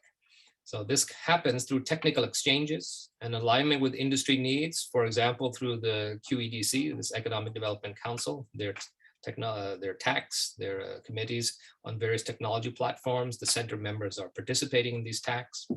There is the creation of roadmaps and standards, which are specific to quantum technology, expedited technology transfer protocols, including novel mechanisms for practical commercialization and patent pooling, and the development of a national database that incorporates processes, metrology, and testing. So quantum has its own needs with respect to all of these things, and sharing information is definitely in the step of developing this into a mature technology where we leverage all the resources in the ecosystem together. This is paying homage to the various facilities that one can access in the quantum domain, and capabilities that are specific to QIS include hard and soft X-ray light sources, fabrication facilities and clean rooms, advanced lithographic etching and deposition techniques, microscopy. In particular, we also have NSEM in the mixture here, the National Center for Electron Microscopy, nanostructure characterization tools beyond NSEM, X-ray photo emission spectroscopy and the like, and of course, many theory and simulation resources. So joint activities of the centers, okay, include technical coordination, where technical leadership, center technical leadership participated in workshops to identify synergies of area and coordination. So this workshop has happened. There are other workshops ongoing to figure out where the overlaps are and where the right places to stitch technical coordination are. There are plans for the coming year to have joint topical workshops, and I'll give you that in the last summary slide about the road ahead. There was already a meeting of the facilities to think about how to introduce QIS to a broader community, and also how to introduce to the QIS community the different capabilities of the DOE facilities. Joint workshop development activities such as the career fair, which was put together by C2QA, and this is now going to be an annual activity. I believe there were over 1,000 participants, if not more, signed up for that event. So indeed, there was quite a lot of outreach. Management. There are best practices to be shared amongst all the centers. So the chief operating officers have a council. They go ahead and meet and figure out what's the best way to navigate this science and how to navigate operation of these centers. And similarly, there's a communication and outreach group that goes ahead and also exchanges best practices and coordinates joint activities, such as the 2022 AAAS panel that we had representing the centers. So I want to end with 5 highlight slides. There are 5 centers. So just to briefly highlight the science achievements that are going on. So this particular slide is from QNext, and it shows us the ability to chemically synthesize qubits. In this particular case, there are chromium-4 centers that are there. And this group has now developed the ability to address these centers by optical means. So a very different type of qubit modality. And using the power of chemical synthesis, you can change the electronic structure and figure out exactly what kind of qubit structure you would like moving forward. This is from the QSA, where we've now the team that was really led here by Harvard and introduces a collaboration with Innsbruck, UC Berkeley, and MIT, thinks about how to take an array of cold atoms in a particular lattice and put knobs on them through optical beams so that you can get a programmable simulator. And the team was really able to put together a 256 qubit simulator that's here to look at new phases of matter. And in fact, they simulated these new Ising-Spin model phases that had not been seen before. And it's quite a powerful technology that continues to be expanded as a platform for quantum simulation. We have this result out of the QSC in Purdue, telling us about the first time observation of room temperature single photon sources in silicon nitride films.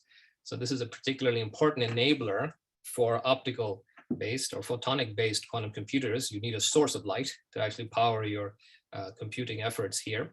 And this source of light, shown as this single photon emitter here, is indeed a single photon one. If you measure the correlation function, it goes below the requisite value here, G2, telling you that it's really shows quantum statistics. It is directional and it's bright. So in fact, it's a very useful technical advance here for single photon sources. This is a result coming out of the C2QA, very much on the mathematical side, showing us an efficient way to have fully coherent Hamiltonian simulation. And in particular, one thinks about how to chop up a problem into little quantum steps and execute that. And one thinks about the overhead that you have in terms of runtime, error that you have in the system, and inverse failure probability. So these 3 things are shown here on this graph. This is the query complexity of these algorithms that they've come up with, or these methods that they've come up with. So the Trotter version is shown here, I believe, in green. The blue is the advance that they've come up with, which is of order linear in its runtime. It is logarithmic in 1/epsilon. This is the inverse error probability, and also logarithmic in 1/delta, which is the failure probability. So this is pretty good on all 3 metrics, and certainly better than some of the standard methods that are used. So giving you sort of a wide range of results coming out of these centers, from the materials domain to the hardware to the simulator to the particular algorithmic piece that's here. And finally ending here on the result that has recently been put forward by SQMS, the center at Fermi, that looks at surfaces of superconducting circuits, in this particular case looking at niobium nanohydrides that are poorly superconducting phases, and they can cause decoherence on the surface. And there's a lot of work going into combining for the first time cryogenic microscopy, electron diffraction, high resolution transmission microscopy analyses, so on and so forth, to figure out the composition of these hydrides and pathways to mitigate them from growing on surfaces. So here's my final slide. joint center plans looking forward, we want to continue coordination in technical areas.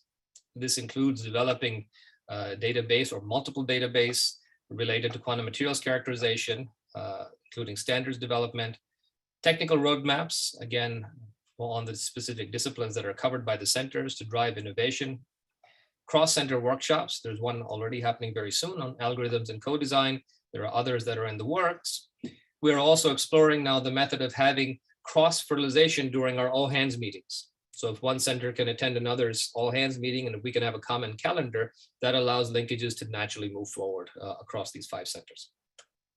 We want to continue our activities in the instrumentation and facilities domain so that researchers that are in QIS adjacent fields can know what's happening, what are the technologies that we would need. And again, researchers in QIS fields can leverage existing technologies. And finally, continue our efforts in ecosystem stewardship. The career fair, as I mentioned, will continue to go on. The chief diversity officers are meeting. They've met a second time. They're going to continue to meet and think about best practices and resources for DEI activities in QIS. The summer school now is planned, the joint one, in 2023 for the summer. We hope to have it in person, assuming that everything moves in the right direction. This is in addition to all the other individual schools and activities in the 5 centers. And there continues to be coordination amongst the workforce development and communication groups, developing brochures and developing a presentation like this one, where we've taken input from all 5 centers so that we can come up with a portfolio that is well-tiled and leverages in a very synergistic fashion all the capabilities that we have. So with that, I think I'm at time, so I'll stop here and take questions. Terrific, thank you. Krista had to drop off. She did pose a question in the chat about fault tolerance, but the others have questions. Susan. I do have a question, and Barb knows that here at NIH, we have been following with great interest the field of quantum information science. So I do have some specific questions, and these may be really early days, and if they are, just let me know. But we're wondering about the impact of QIS and quantum computing in the biophysics and biomolecular space. As you know, there's been a number of really interesting papers coming out recently in the field of protein folding. We've seen some interesting work in quantum computing applied to the lattice model of protein folding. This is Anton Roberts' paper in 2021. We've seen some really early works in understanding very challenging processes such as nitrogen fixation, where folks are trying to apply, at least to even small systems like 2 amino molecules, quantum calculations, going to something that looks like a protein ligand quantum or even quantum classical system would be of interest, but not sure how relevant we could do when we have molecules who are binding that have multiple spin states, for example, on very complicated heavy atoms. And then a third challenge, and one that we're also interested in, is the idea of enabling quantum genomic assembly. There's been some really interesting work by Sekar, again in 2021, and Bove. I think that might be how he pronounces his name. And we're interested in this because we could store a human genome in about 34 qubits. So the whole humanity of every human's genome might require not so much, only maybe 68 qubits. So we're really interested in exploring some of these different applications. And my question to you is, how early is this technology? What are the real application sciences for biomedical research in QIS? Good. So thank you for the question. So let me address it perhaps at a few different angles.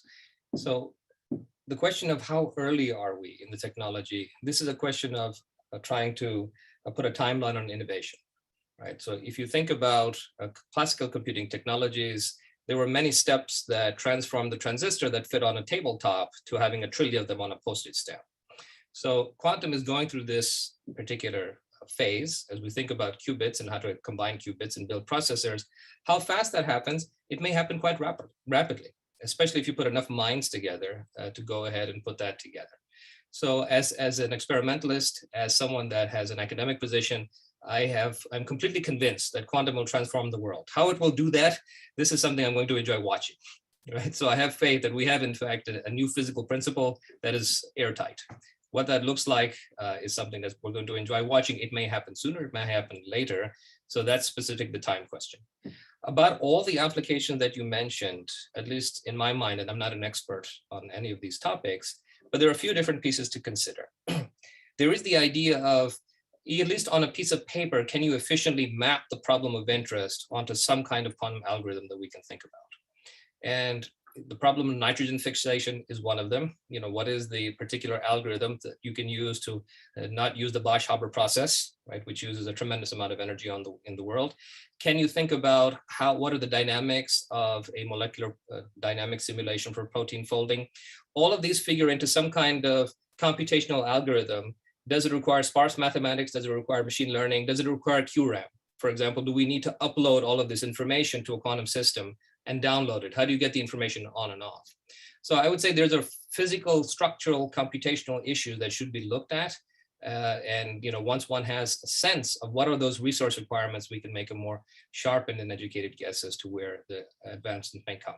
So I'm kind of dancing a little bit around your question, but I think the underlying statement is it would be good for all of us to sharpen our pencils and think about how do you actually map those use cases onto a practical, or at least envisioned, quantum algorithms.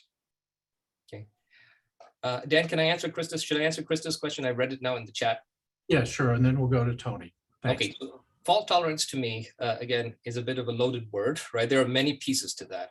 So there is how to encode in a hardware sense information in a more robust fashion. So for me, in solid state technologies, there's a slider, right? The slider says I make the most open, simple system I can as my bit, but then I have to put perfection in the bit and its environment, right? It shouldn't talk to anything else. The environment should be perfect. It should be like your noise canceling headphones, nothing from the outside, so on and so forth. Or, like me, I can have kids and learn how to, work in a noisy environment. That's a different type of fault tolerance, right? You develop something that's, naturally immune to noise, or in fact, resilient to that. And you can move that slider all around. So in that sense, I agree with Krista's comment, right? We all need to think about fault tolerance. How do you come up with systems that are naturally robust to different noise processes? What I was a bit referring to is the development of error correcting codes, right? And so on and so forth. That's a whole particular discipline of how one does that. And that bullet was not reflected on what was shown in the graphs that I showed. Okay, Tony. Yes, I suspect Krista was actually thinking of fault tolerance in terms of topological computing, but that's another matter. The question I had, I think you showed a picture of, in principle, of ion traps coherently connected through a connector. Has anybody demonstrated that you can coherently connect ion traps and shuttle qubits between them? So this is work under development, and the remote entanglement, I believe, has happened in various systems that are there. I think the putting together a full module demonstrating, let's say, gate operation, unless I've forgotten something, I think that's still something under development.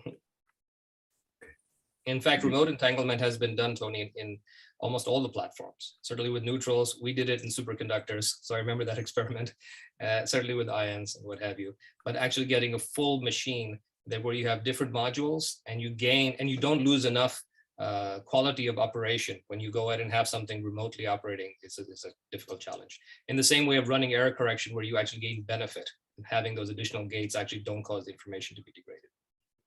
Wineland's group in Boulder had this scheme of connecting and shuttling ions between ion traps, I believe. That's right. This is correct. There are several, in fact, ways to do this in different architectures for traps that are envisioned for doing that. And Rick Muller is on the line writing in the chat, talking about the remote entanglement of Dave Moring and Monroe, right, as part of Dave's graduate work. This is right. So remote entanglement and remote quantum and distributed quantum computing, these are different waypoints on that lattice. Right. Okay, I'll go and read some papers. Thank you very much, Chetan. All right, any other questions? All right, thanks so much for that. Appreciate it. Next up, Ian is going to talk about an unconference. That's me, yeah. Hey, good afternoon, everyone. So I should actually get us all now to brainstorm about what we want to cover in our unconference, but no, it's only a report about an unconference. And actually, it's myself, Rich Carlson, and Amber Bernlein are going to be presenting. So maybe I can present my slides here and we'll get going. If I can find them. Let's see. And while he's doing that, I will say that Ian's AI technology has not only blurred his background, it's blurred him too. Well, yes, maybe for the best. You never know. How's that? How about the slides? Are they blurred? No. Good. There we go. Right. So Rich, take us away. All right. Well, thank you, Ian. Thank you, Amber. This is a report that we did on a curated unconference a couple of years ago. We've got a very opaque name for it, was the community of interest. And it was really looking at what is the future of computing, looking forward almost 30 years. Next slide, please.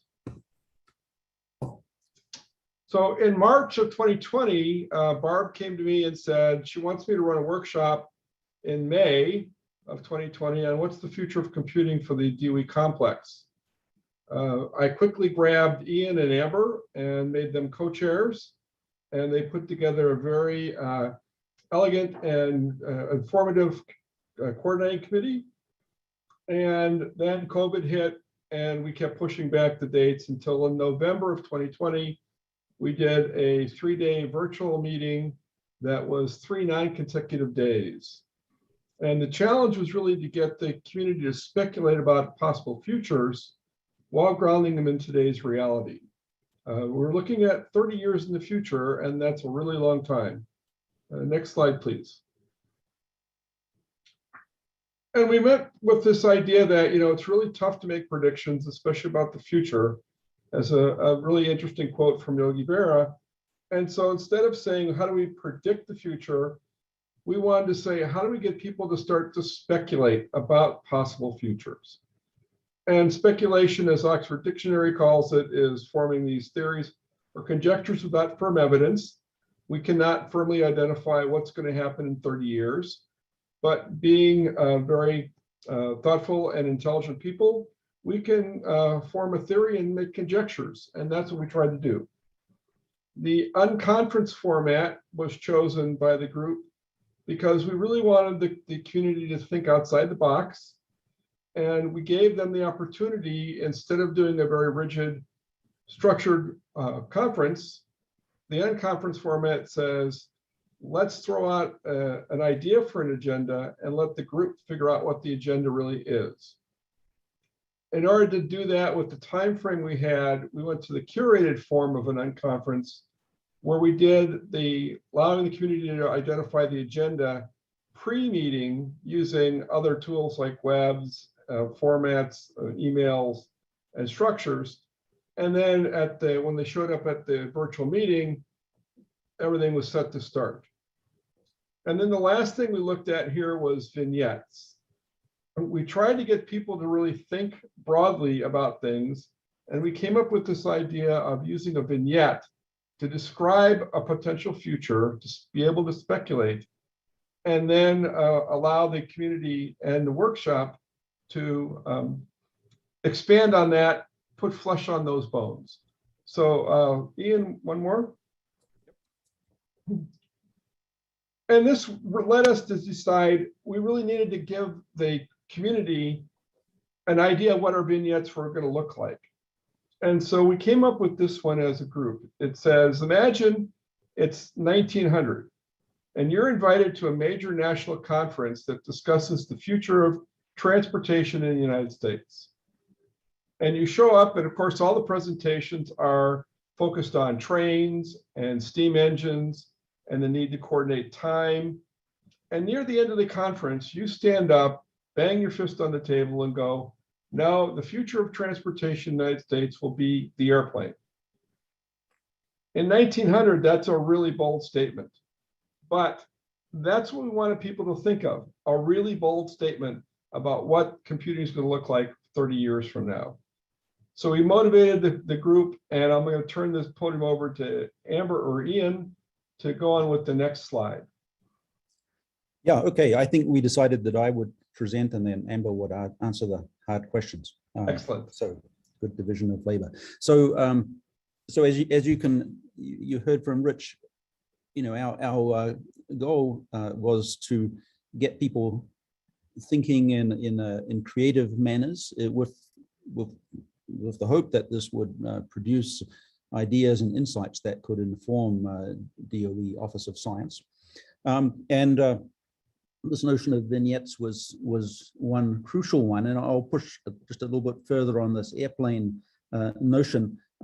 At the very beginning of the workshop, we said, well, let's say that conversation had happened, and we organized an unconference back in 1900 to talk about the impact of science on science and society of heavier than air flight. And in a sort of a suspension of disbelief manner, we would then hope to see people bring forward things like saying, well, what would be the impact on knowledge? Well, new senses are possible.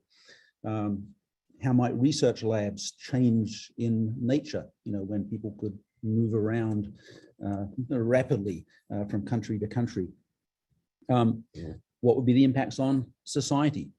And then also, what research might be required to advance towards this vision of heavier than air flight, advancing science.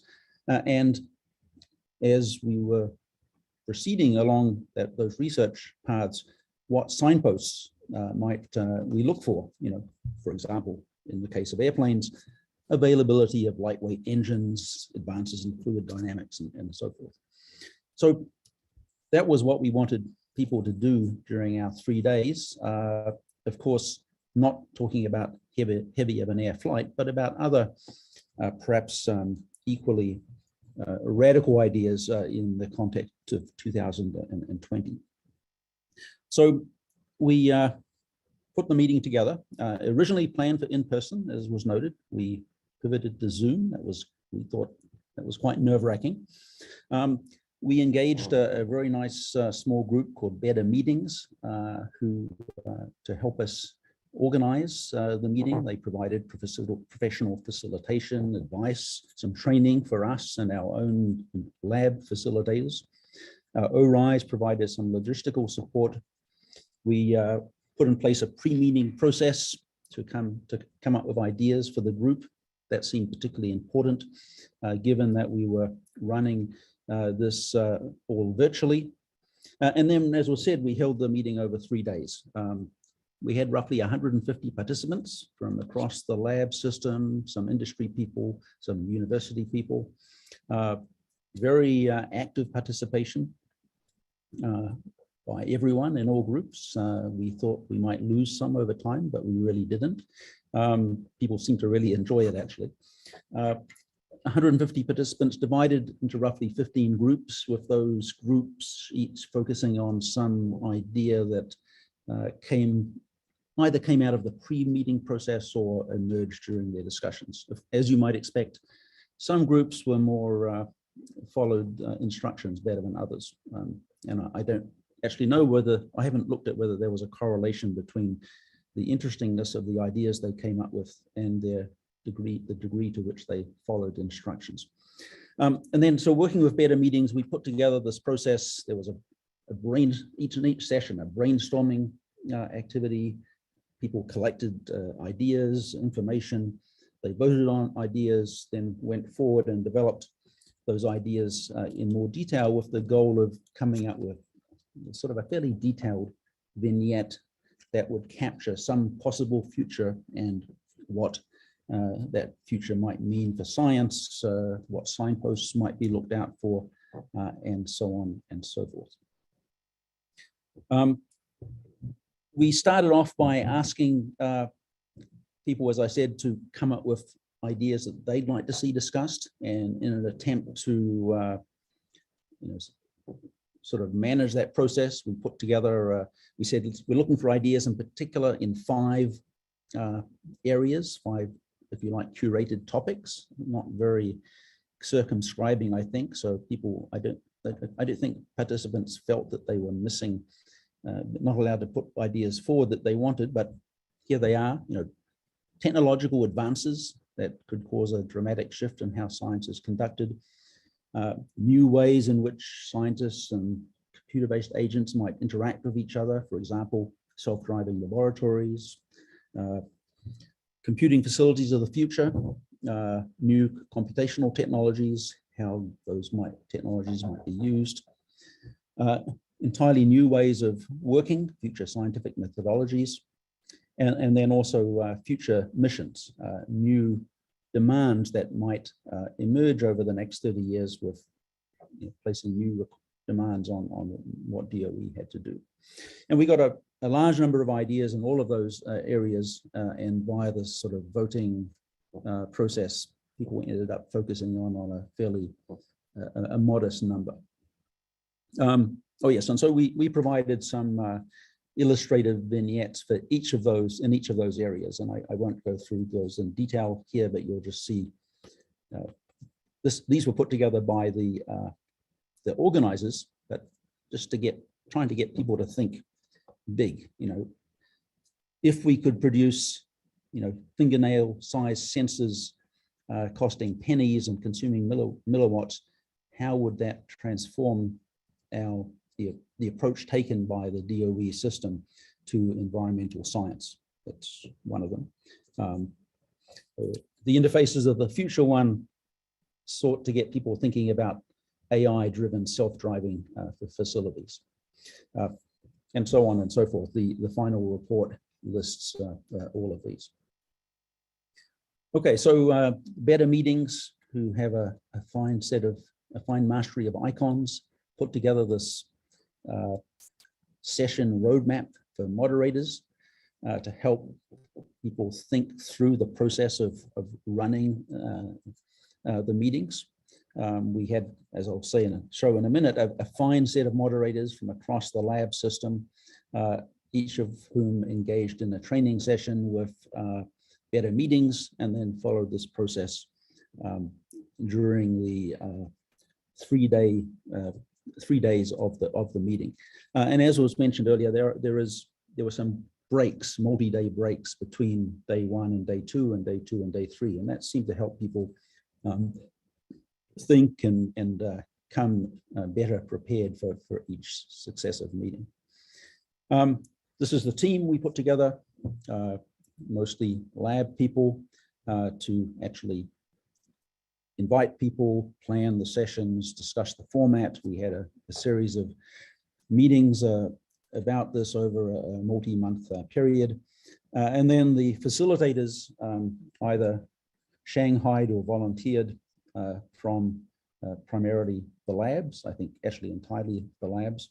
Well, there's one University of Chicago person there, were the ones who actually ran the breakout groups during the meeting. So outcomes. Well, first of all, an awful lot of, I think, very engaged conversation. And as far as I could tell, based on a limited sample, a lot of excited people and new contacts made. Also, a lot of notes that we still have. But most concretely, a final report has been produced. It's being reviewed by DOE at the moment. The report, I'll just show briefly what it talks about, the structure of the workshop. We felt a need to document how we did things in case future people want to do something similar.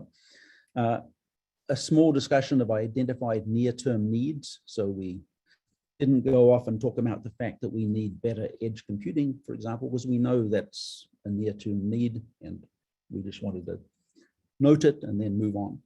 A discussion of future science trends that we all thought were going to be important, with some indication of steps that can be taken to move each of those forward. And then 9 sort of vignettes talking about possible futures. And maybe you could just read these briefly. Smart self-driving facilities, a far more representative workshop, a linked DOE-wide discovery cloud, entirely new missions, universal access to all DOE data, purpose-built rather than general purpose computers, digital twins, widely adopted, and a universal semantically rich knowledge map. And so you'll see actually each of those, I think, probably resonates with some of the people present here. Their ideas in some sense that were in the in the air already. Some, in fact, like the linked facilities, are already being explored in the context of Ben Brown's IRI initiative. And in fact, some participants have said that their discussions during the workshop were very helpful and they're thinking about that. But I think what was sort of neat was we had 3 full days to go and think and brainstorm about each of these topics without the need to come up with short-term basic research needs or other immediately actionable items. Yeah, the rest of the report provides background on how we actually organized things. So these are the 9 scenarios. I won't go through them in detail, but I'll maybe just mention just one of them, the first one, smart self-driving facilities. In fact, that was one that generated particular enthusiasm to the extent that we had 3 vignettes that came out of them. This is one of them.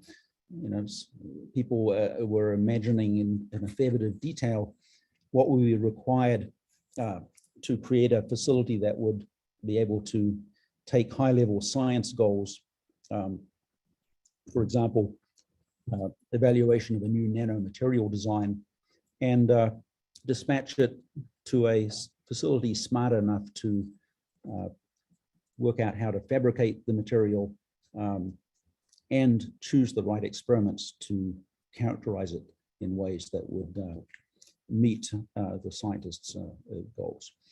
So I look forward to having one of those, hopefully before 2050, I would say.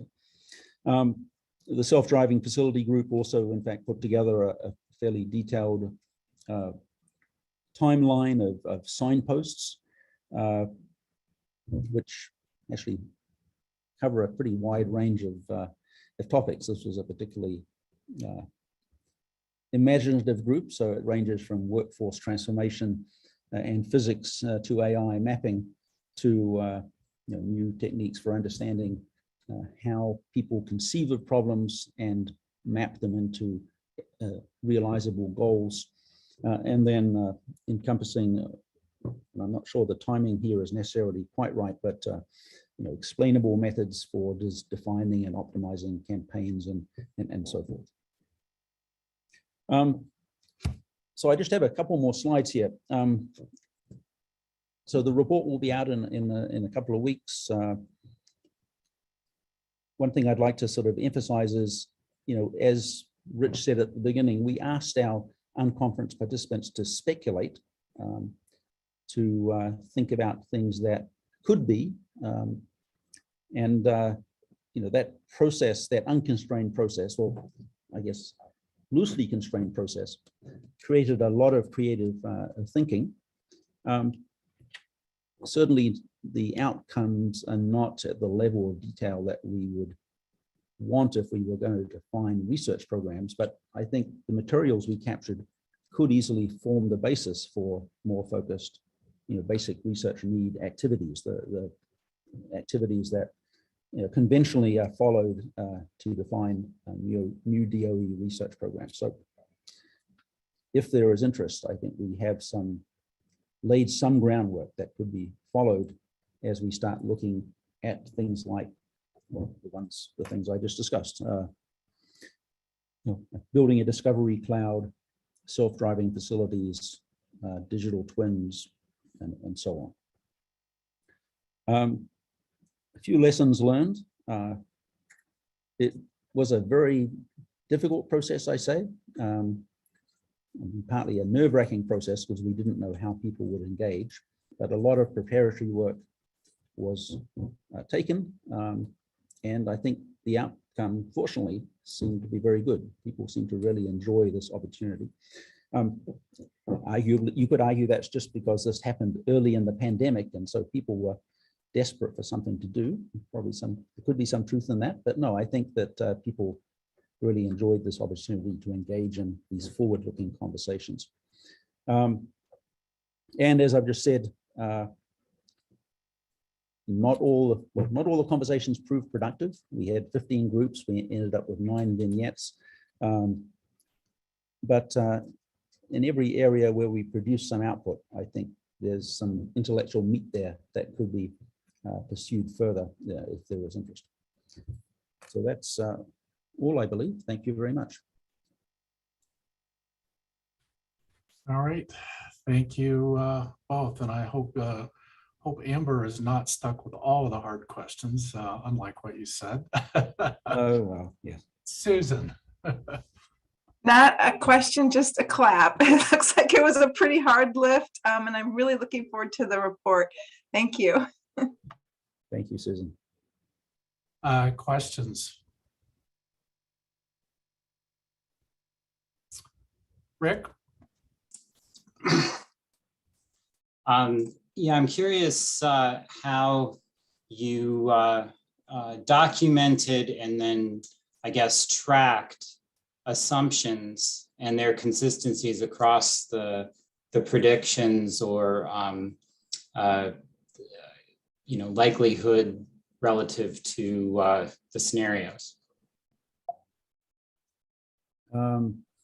Okay, that's interesting. Right. So, well, we had. I think I could answer the technologies we used to track inputs, which actually there was a range of them, from Google Docs to some structured materials, structured tools that ORISE provided to us. But I think your question is more about documenting assumptions, and I would say there we asked groups to provide at least credible presentations of what their assumptions were and why they thought something could feasibly happen. But in a sense, the process was not intended to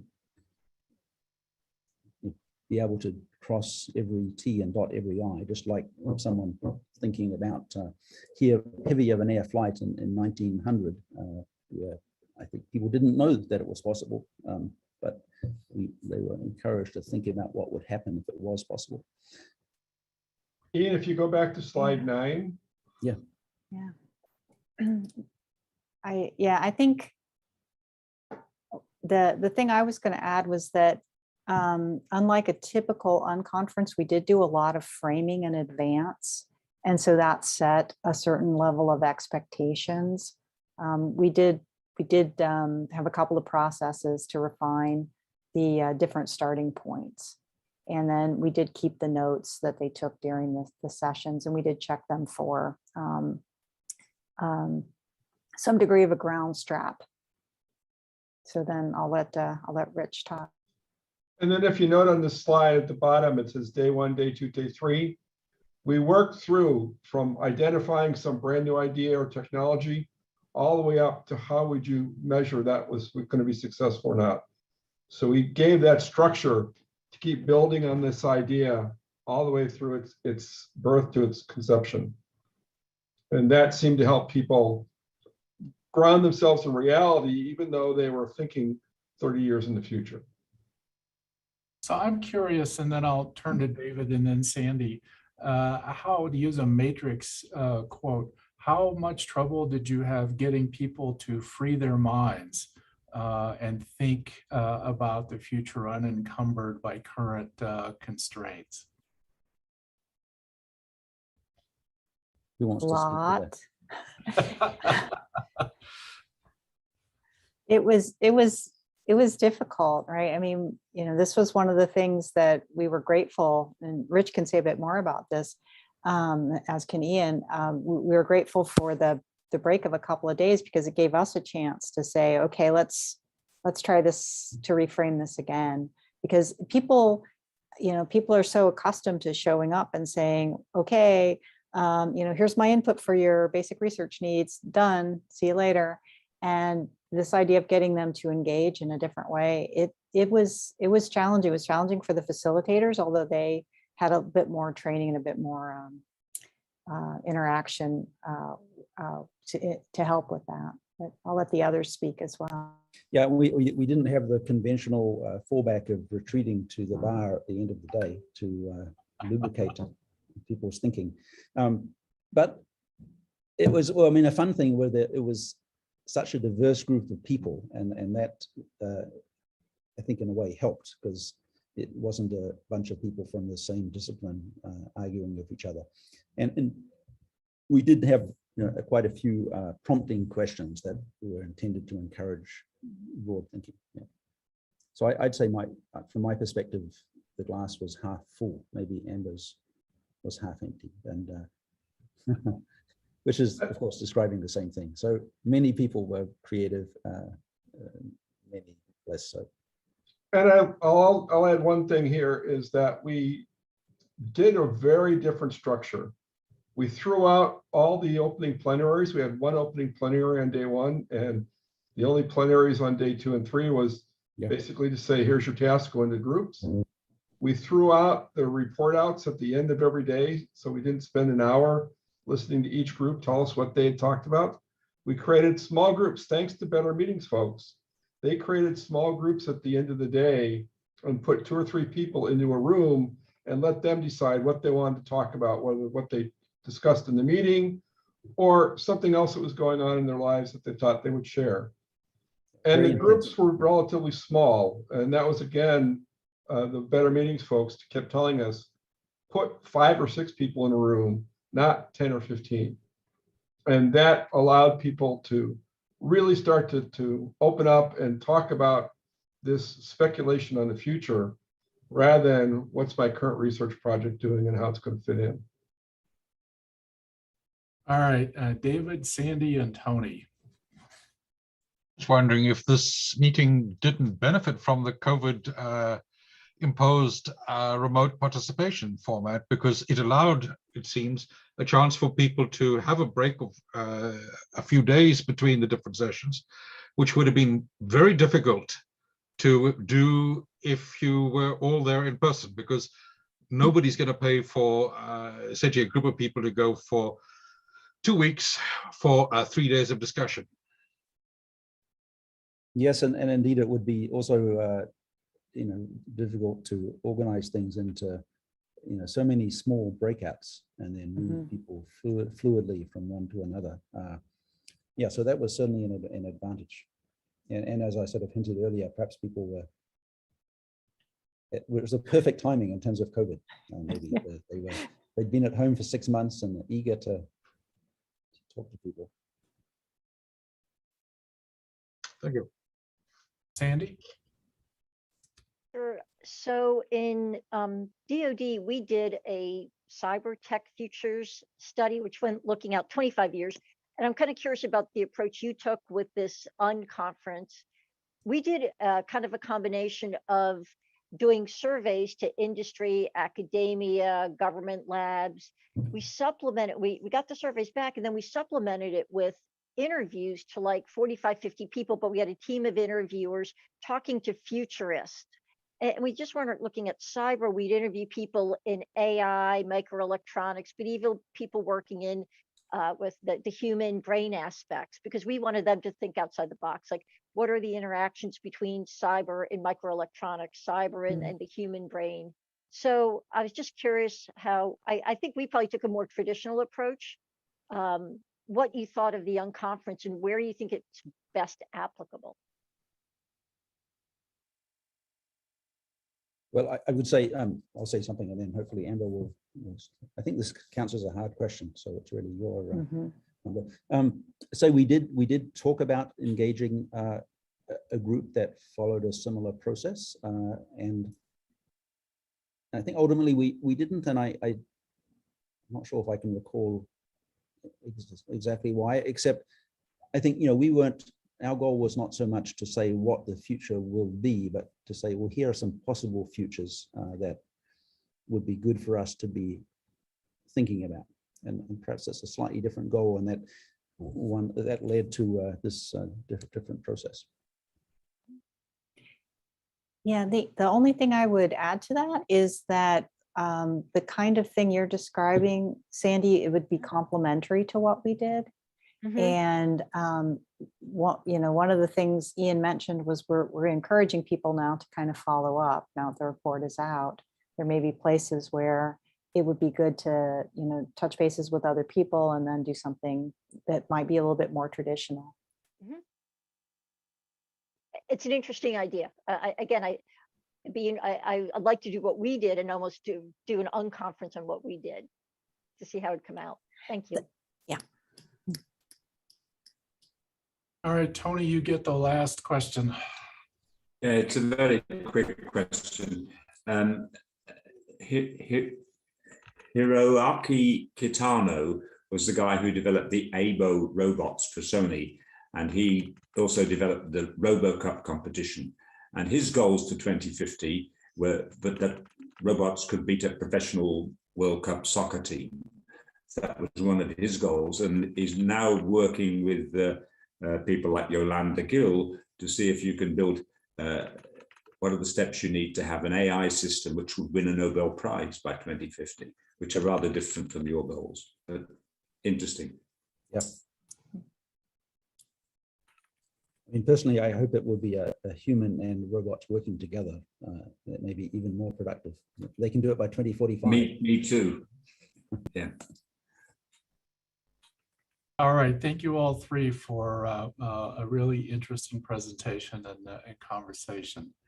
So our last item today is an update from Doug and Lori on ECP. And I'm not sure which one of you is leading off. It's me, Dan. Can you hear me okay? Yes.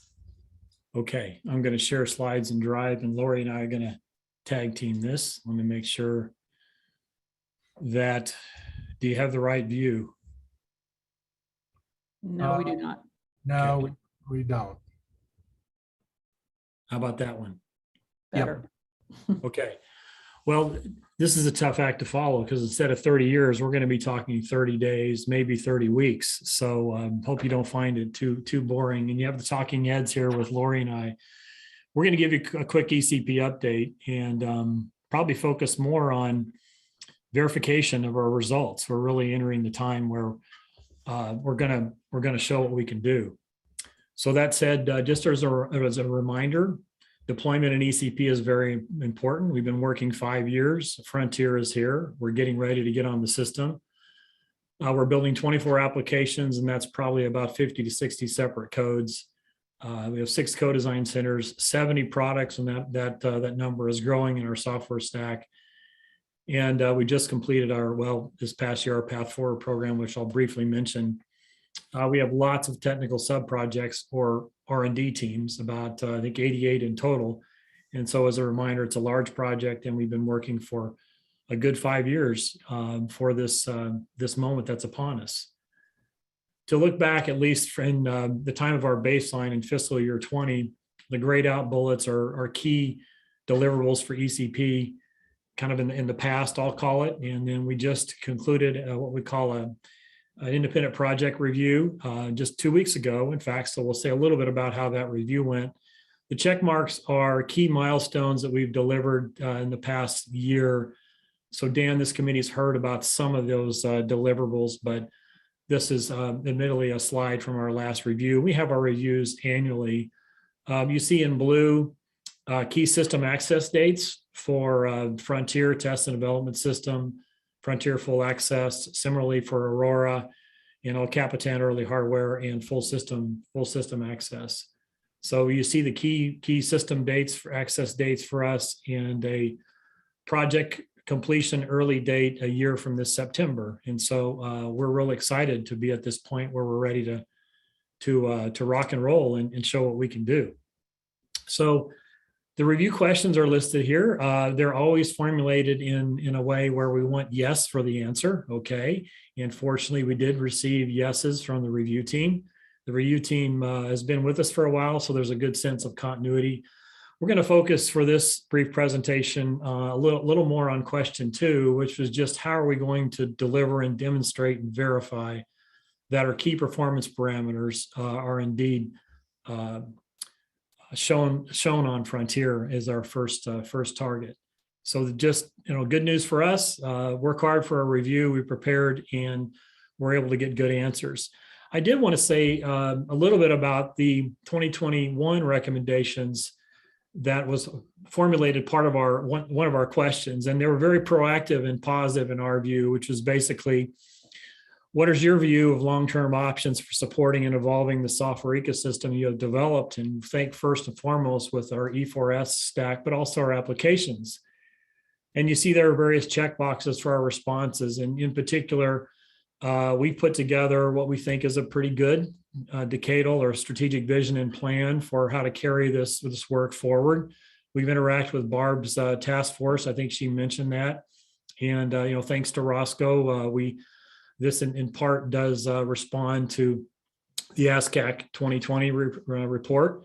We also responded to the RFI that Barb mentioned, and we're holding monthly town hall meetings that I encourage folks to plug into. So we're actively involved in laying out what we hope would be a compelling vision for post-ECP sustainability.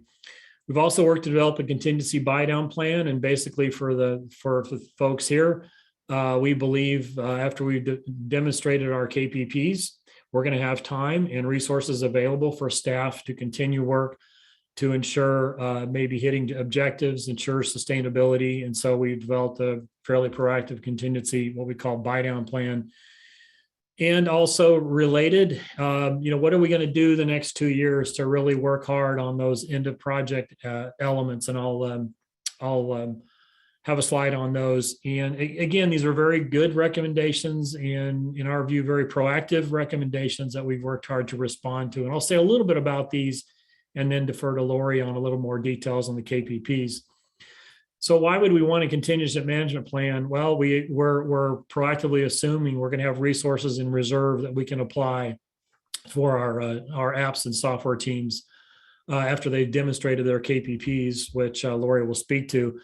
So basically, we want to make sure we hit those KPPs, and we have threshold goals and we have stretch goals, but we also have, in concert with our DOE program sponsors, Barb, Helen, and Tuk Hong, laid out opportunities that are basically time and resources for teams beyond demonstrating their KPPs. In particular, making sure that our stack and our apps are usable, portable, sustainable, more so than what we've done so far.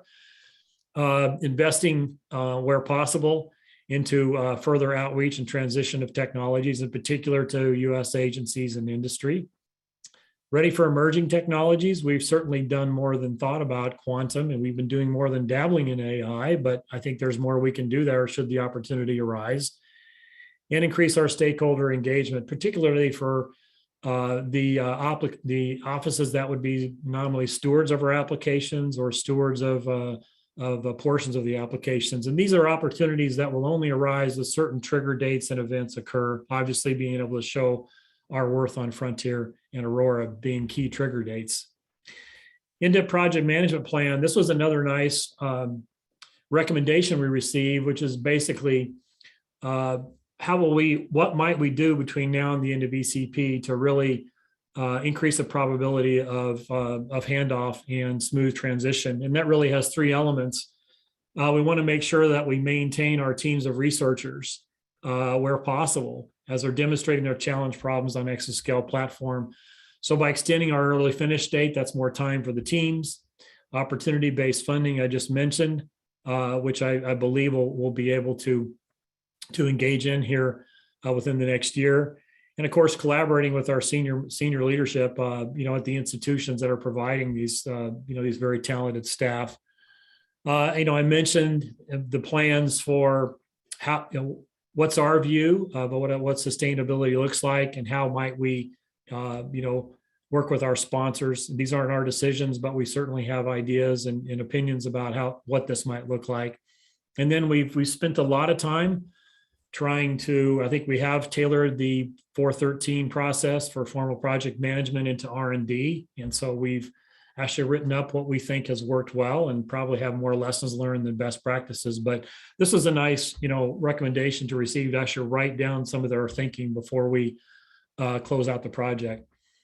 With regard to sustainability, let me say that, we have a document that was submitted as part of the RFI response and into our review team that lays out what we call an evolving vision for software sustainability. It really draws on our experiences both in ECP and prior to ECP, say my own, in managing an energy innovation hub. And that is to basically think about, we view E4S as a good springboard in moving forward post ECP, say in the case of the software stack.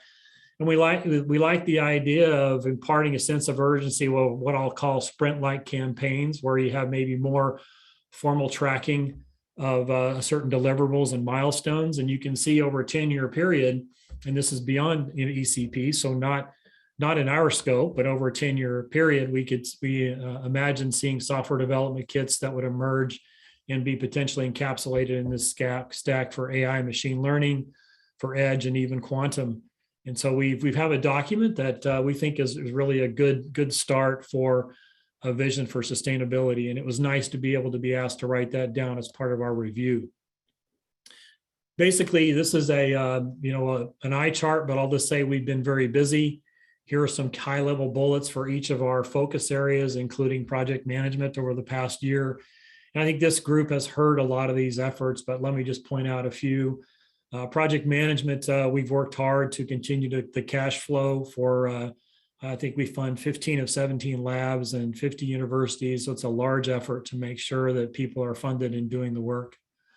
In application development, we perform deep dive annual reviews, and that really helps us understand any emerging risks, how we're mitigating risks, but are we ready for the exascale systems? And I'll say a little bit more about that here momentarily. Similarly, for software technology in our extreme scale scientific software stack, we're on a regular cadence of releases every quarter.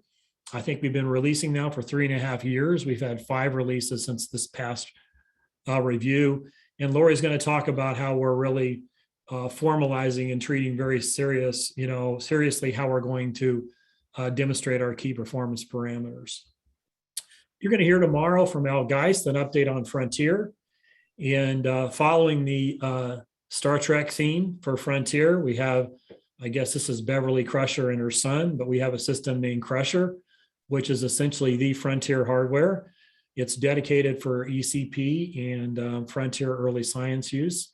We have been on this system, a few of our teams since last November. All the teams have been on in earnest since early January. And it's 192 of actual Frontier nodes.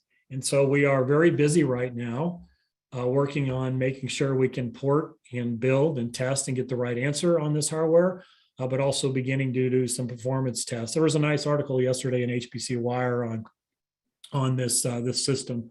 And you'll hear more about Frontier tomorrow from Al, and I'll just focus on what we've been doing, which is we're staged on Crusher. We've been working hard in earnest the last couple of months in particular. This gives you examples of what our applications are doing right now. And of course, we want to see, even after a couple of months, we're well past being able to build and test. Now we're working on improving performance. We have a couple of applications that are still in the initial build test phase, and not surprisingly, we find certain bugs or lacks of features. We're engaged with the vendors. This is HPE, AMD, and Intel in regular conversations. And so our KPP1 applications, again, are 11 applications that are really focused on 50x performance or more, as well as hitting their challenge problems. And these applications were more petascale mature. And as a reminder, we have line of sight to 10 different programs in DOE with this set of applications. And then also for our second set, which were more prototype, in many cases, non-traditional HPC applications, so not petascale mature, but we're really happy to report that most of these apps are also, well past build, test, and get the right answer and working on improving performance. So we believe we're going to be ready very soon for getting on more than the TDS system, Crusher. That said, we're very busy right now making sure that we're going to eke out all the node-based, or say a few hundred node-based performance we possibly can. This is just a plug for one of our reviews. The application development team went through another review. You see the draft report here. There'll be a public version forthcoming. What Andrew Siegel and team do very well is to pull out emerging themes. You can think of these as both kind of issues, concerns we're going to be watching, as well as some success stories. What we're seeing is sparse solver, challenges still remain both on node and off node. So we're watching that very closely. The offload performance of OpenMP is an area we're watching very closely, we're investing in. And so these are emerging themes, and every year these themes have kind of changed in terms of the group and the priority.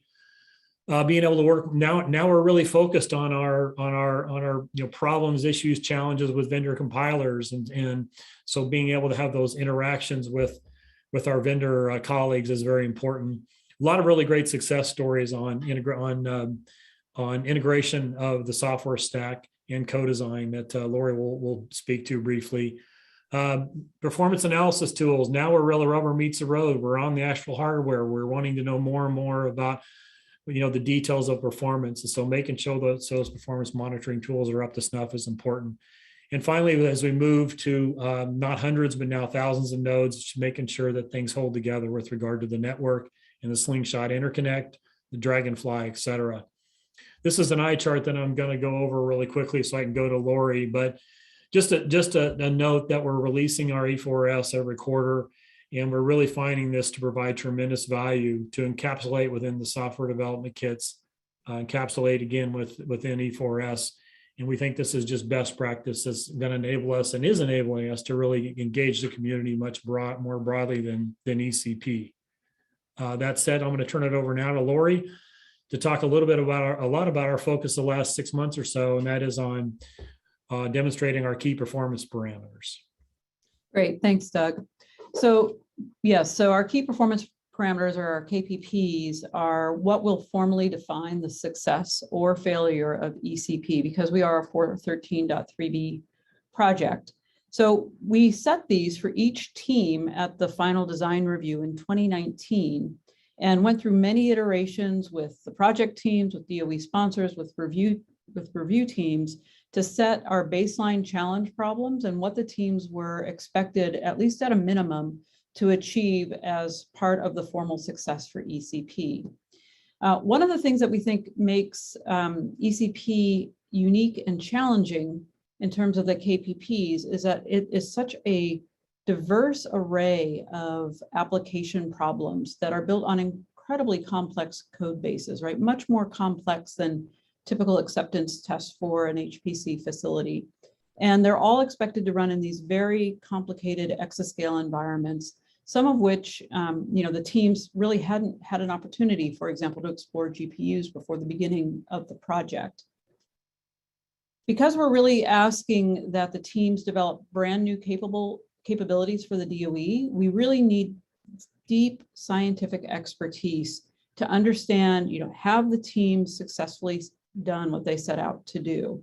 So if you think about, a complicated, challenge problem in, say, wind energy and turbines, how do we know?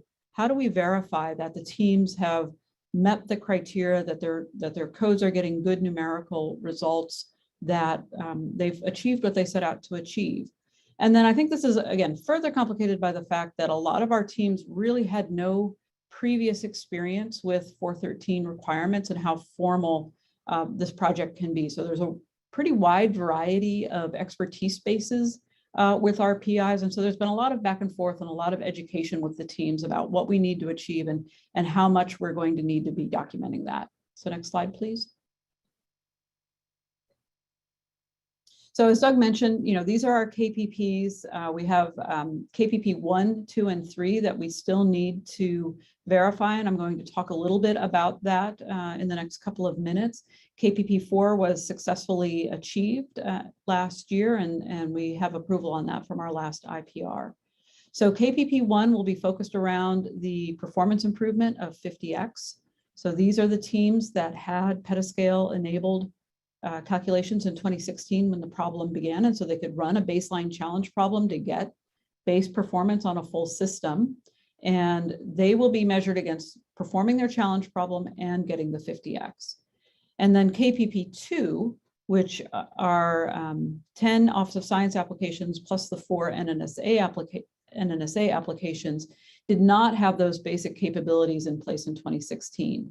So they are going to be responsible for demonstrating that they've developed the capabilities, that the physics is there, and that they can make effective use of the exascale system. And then for KPP 3, which is measuring our co-design and our software technology products, Those are being measured by their ability to have a sustained integration in a capability integration in a stakeholder environment. So software technologies that have been integrated into the application codes or facility software stacks, vendor software stacks, et cetera. So next slide, please. So to verify that we've reached success in KPPs 1 and 2, we thought pretty hard over the last 6 months about what needs to happen to achieve our KPPs. So in application development, as I mentioned, most of those teams set minimum criteria for their challenge problems at the baseline, but there were some things that they just simply did not know at that time. So which algorithms were going to work really well, for example, on the GPUs, that was still something that many of the teams were exploring. What kinds of fidelity would they be able to achieve? How many grid points would they be able to achieve? And so they set minimum criteria in 2019. And one of the things they're doing now is really refining the details of the specific problems that they are going to run. And then in ST and co-design, at baseline, we set that each team would need to pass some number of integration capabilities scores. And so typically a project or a product would have to integrate 4 different functionalities into stakeholder environments on the exascale platforms. And so what the teams are doing now is they're saying, all right, what are those 4 that we're particularly targeting? What is our integration strategy? Where will we meet those capabilities? So they're proposing completion artifacts to panels of subject matter experts.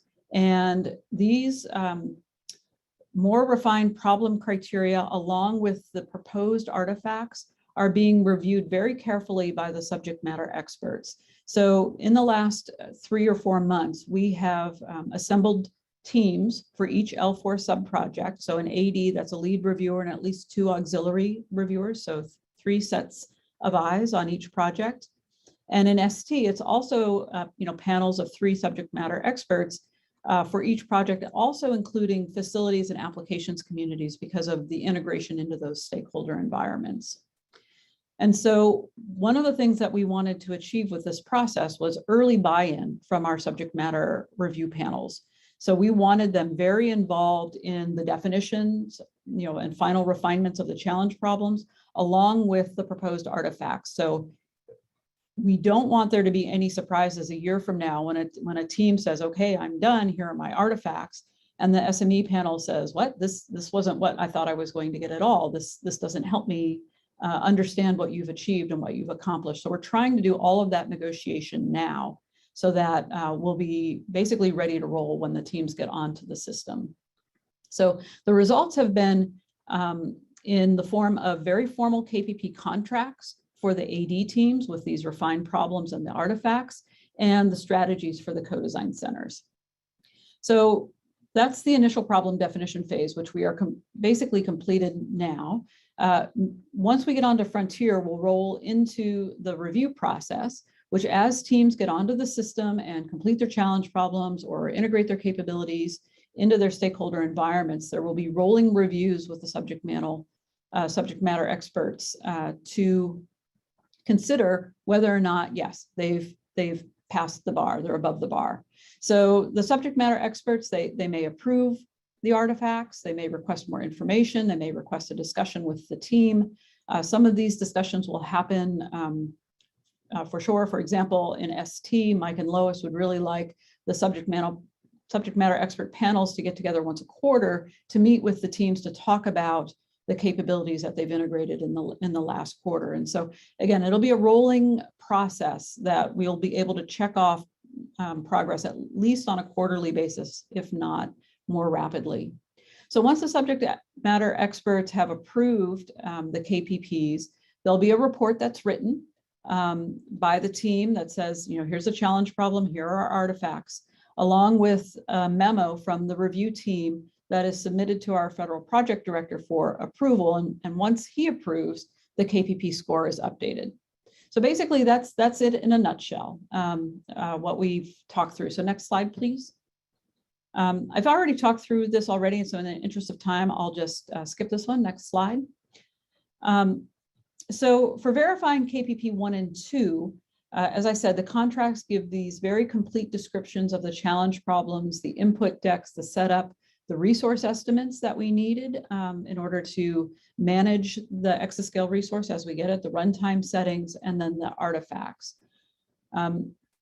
We have asked that all the runs be fully documented and reproducible, including any of the caveats. And then, and I believe I've mentioned everything else. So next slide, please. So I just wanted to give a quick example. So the Candle project, which is led out of, oh, stop, go back, which is run out of Argonne National Lab. So this first little box gives, what is the contract, right? What is the figure of merit run and how do they relate to the KPP? And so they're talking about the runs that they prefer to do, that they've already done on Summit, how that's going to relate to what they will do on Frontier. It talks about their core models and what they will be doing for the challenge problems, talks about the output of the challenge problems, what their figure of merit is in terms of, it's a throughput rate. In this case, it's largely based on machine learning, so models trained per hour. And so, so basically it's a description of what they plan to achieve. So next click. And then for the artifacts, the team thought through, all right, what do we want to show the subject matter experts that to let them know that we've achieved what we set out to do? And it's in terms of, the functionality of the codes, it compiles, it links, it can run without failure. So it's functional. Also that it's correct, that the training logs are comparable to, for the benchmark problems with previous training runs on Summit and other systems. And then finally, the performance, system level, run logs with timestamps that clearly show what the baselines are. So these are the kinds of things that they proposed to the subject matter review team for their artifacts. And so, and then very specifically, they got down into the kinds of scripts that they will provide, the logs that they will provide, the outputs that they will provide. So these are very highly detailed contracts that are being provided to the SMEs. So next slide, please. And similarly for ExoWind. So at baseline, they said, we as our baseline challenge, we'll do a 2x2 array of megawatt scale turbines in a certain size domain, 3x3x1 kilometer size domain. And now they've been able to be much more refined in terms of the kinds of resolution that they'll be able to achieve, the number of grid points that they'll use. They're targeting at least 20 billion grid points. And then, scaling meaningfully for, that they'll be able to scale meaningfully so that they could achieve, a meaningful run if they had a month of system time, say with an Insight Award. So next click. And so here's the example scenario that they use to help set their contract, similar to what was done with the Candle project. So, the sorts of things they're going to do with the AMR Win code or their open fast code. Next click, please.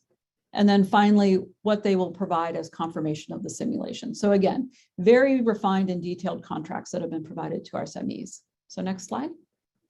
So KPP3, as I mentioned, the goal here is to integrate functionality, so and capability. So that's about an FTE's worth of effort into a stakeholder environment, say an application code or an ST product on an exascale target system. So either Frontier or Aurora. And again, the typical threshold goal is 4 integrations per product, sometimes as much as 8.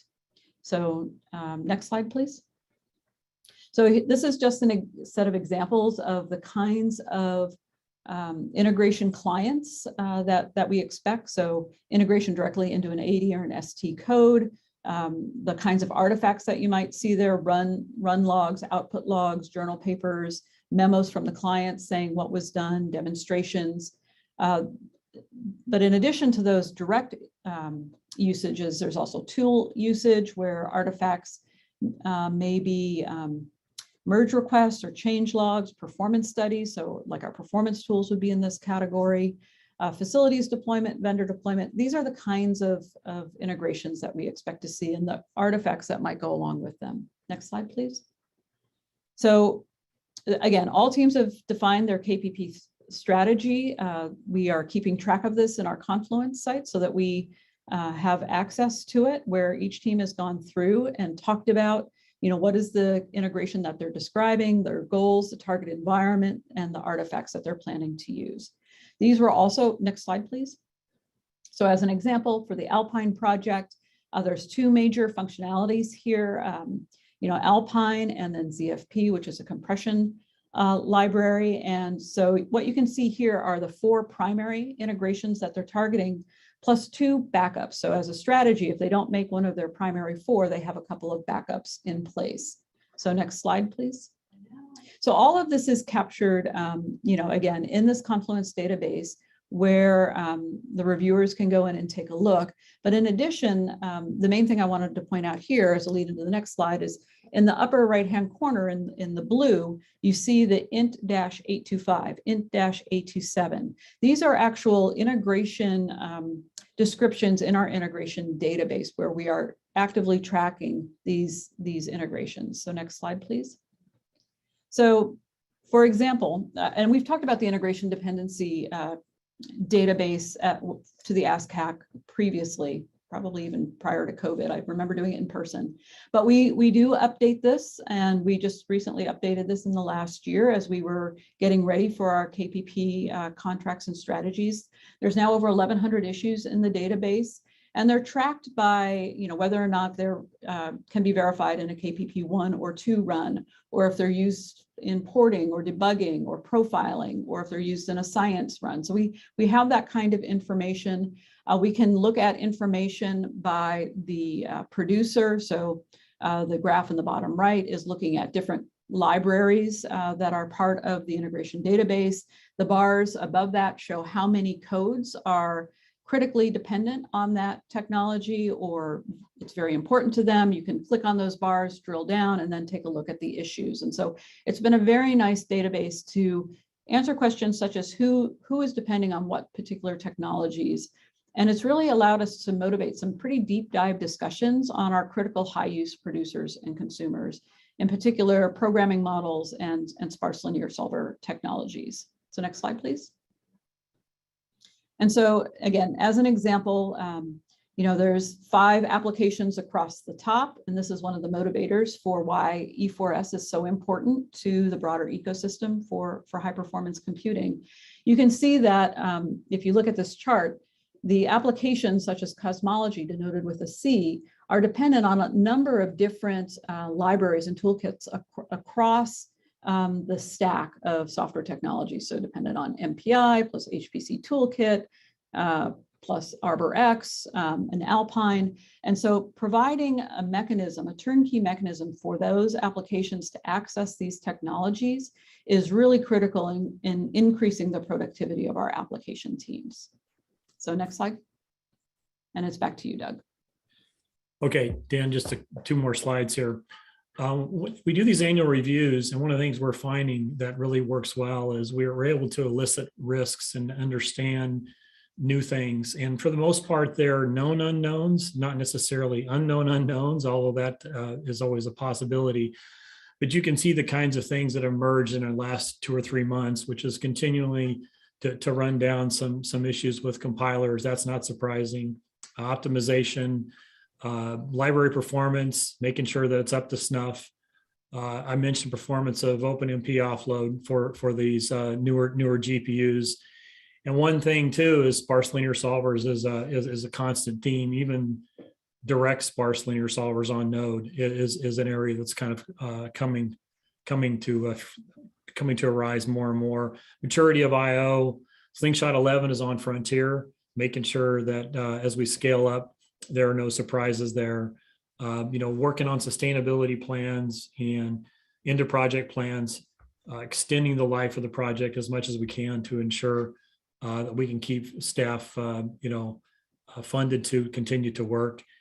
And, examples of the kinds of things we mitigated over the last year, there's a few points here where applications will come in and say, this solver isn't quite working as well as I need it to. I need a new functionality, need better performance. And so we will engage with that team to essentially dive into that issue. And then this is where the integration with an ECP works well, is to hand it back off to the solver team And so really being able, and having the E4S being able to plug and play solvers to compare performance and functionality is really, really important. So we continue to actively mitigate risks where we can. So that's just an example of kind of some of what we're thinking about. And then for those of you who have most probably here have been involved in procuring systems, bringing up large systems, going through acceptance, we're at that stage now where we need to know and want to know what's going on a daily or at most sort of weekly or biweekly basis with our teams. And so we've moved more to a manage by month cadence to almost a week by week cadence, because we really need to know, how are things going? Where can we help?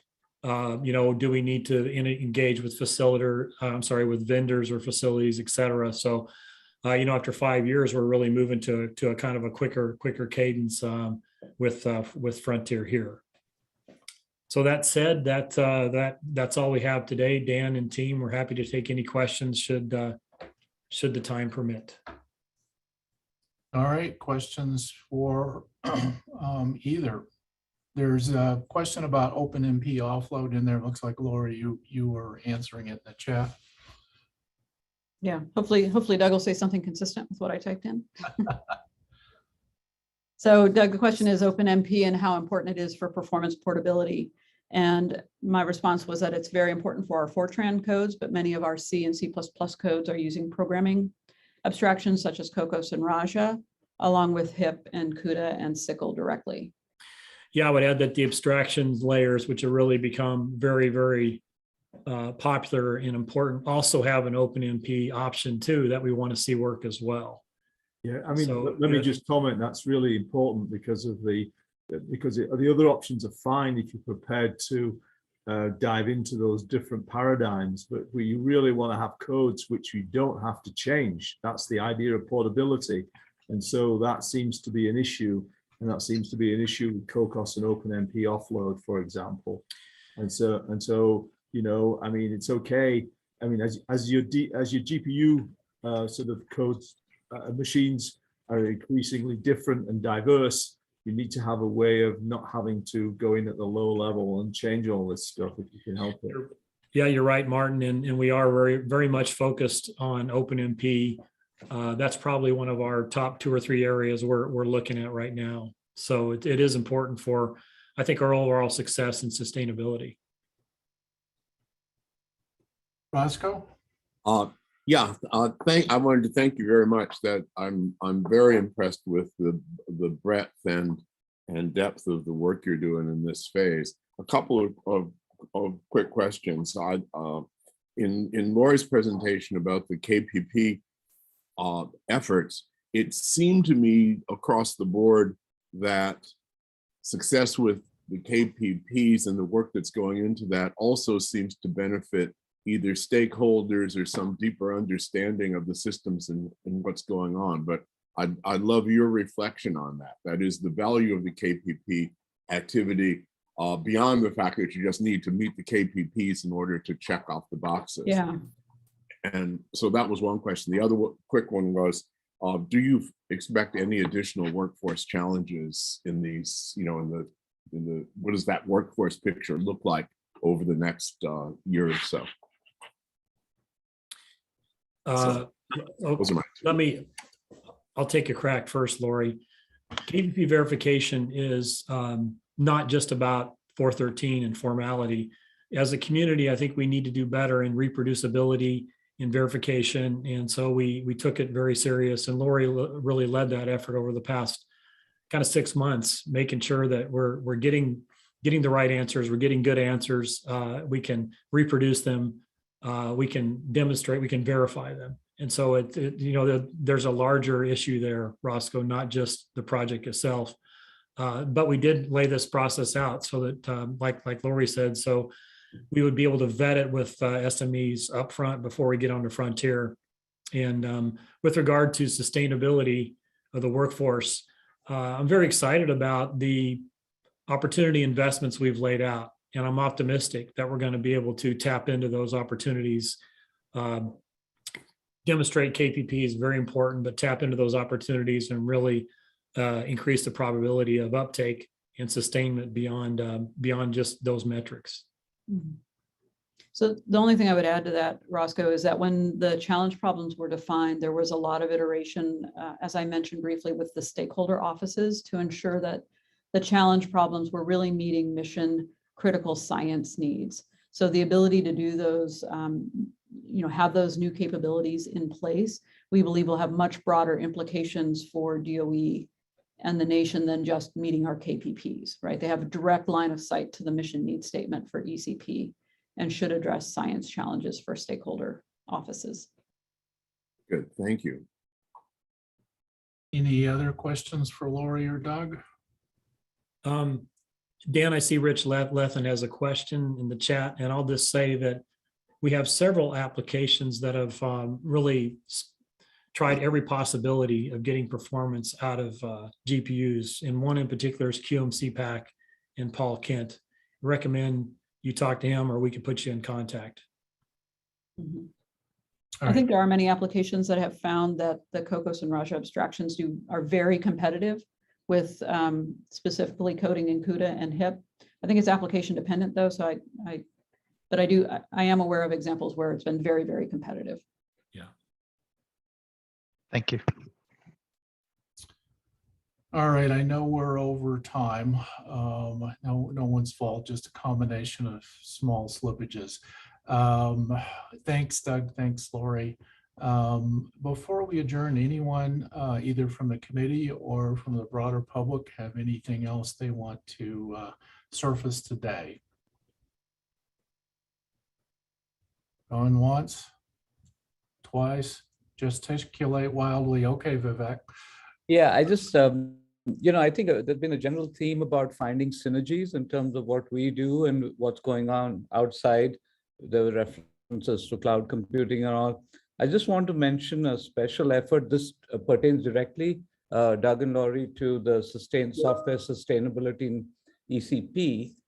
Schmidt Futures, the foundation created by Eric and Wendy Schmidt, has launched an initiative, a pretty large initiative called Virtual Institutes for Scientific Software.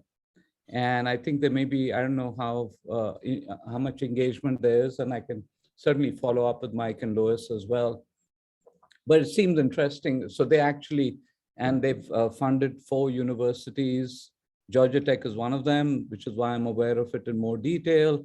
I believe Cambridge, Johns Hopkins, and University of Washington, to create like centers that are at least 5+ years and longer, intended to be more sustainable, where there'll be staff that would help manage and sustain scientific software used for research and scientific applications. I just find it interesting that we've always felt, I think, that it's only up to our community to contribute to this, but there are definitely external forces there too. And of course, the connections with AI will make these synergies even better. So I just want to make that comment. I was unaware of that, Vivek. We should talk more. And I mentioned briefly the lssw.io site, Leadership for Scientific Software. There are monthly town halls. That may be a way to engage with those efforts.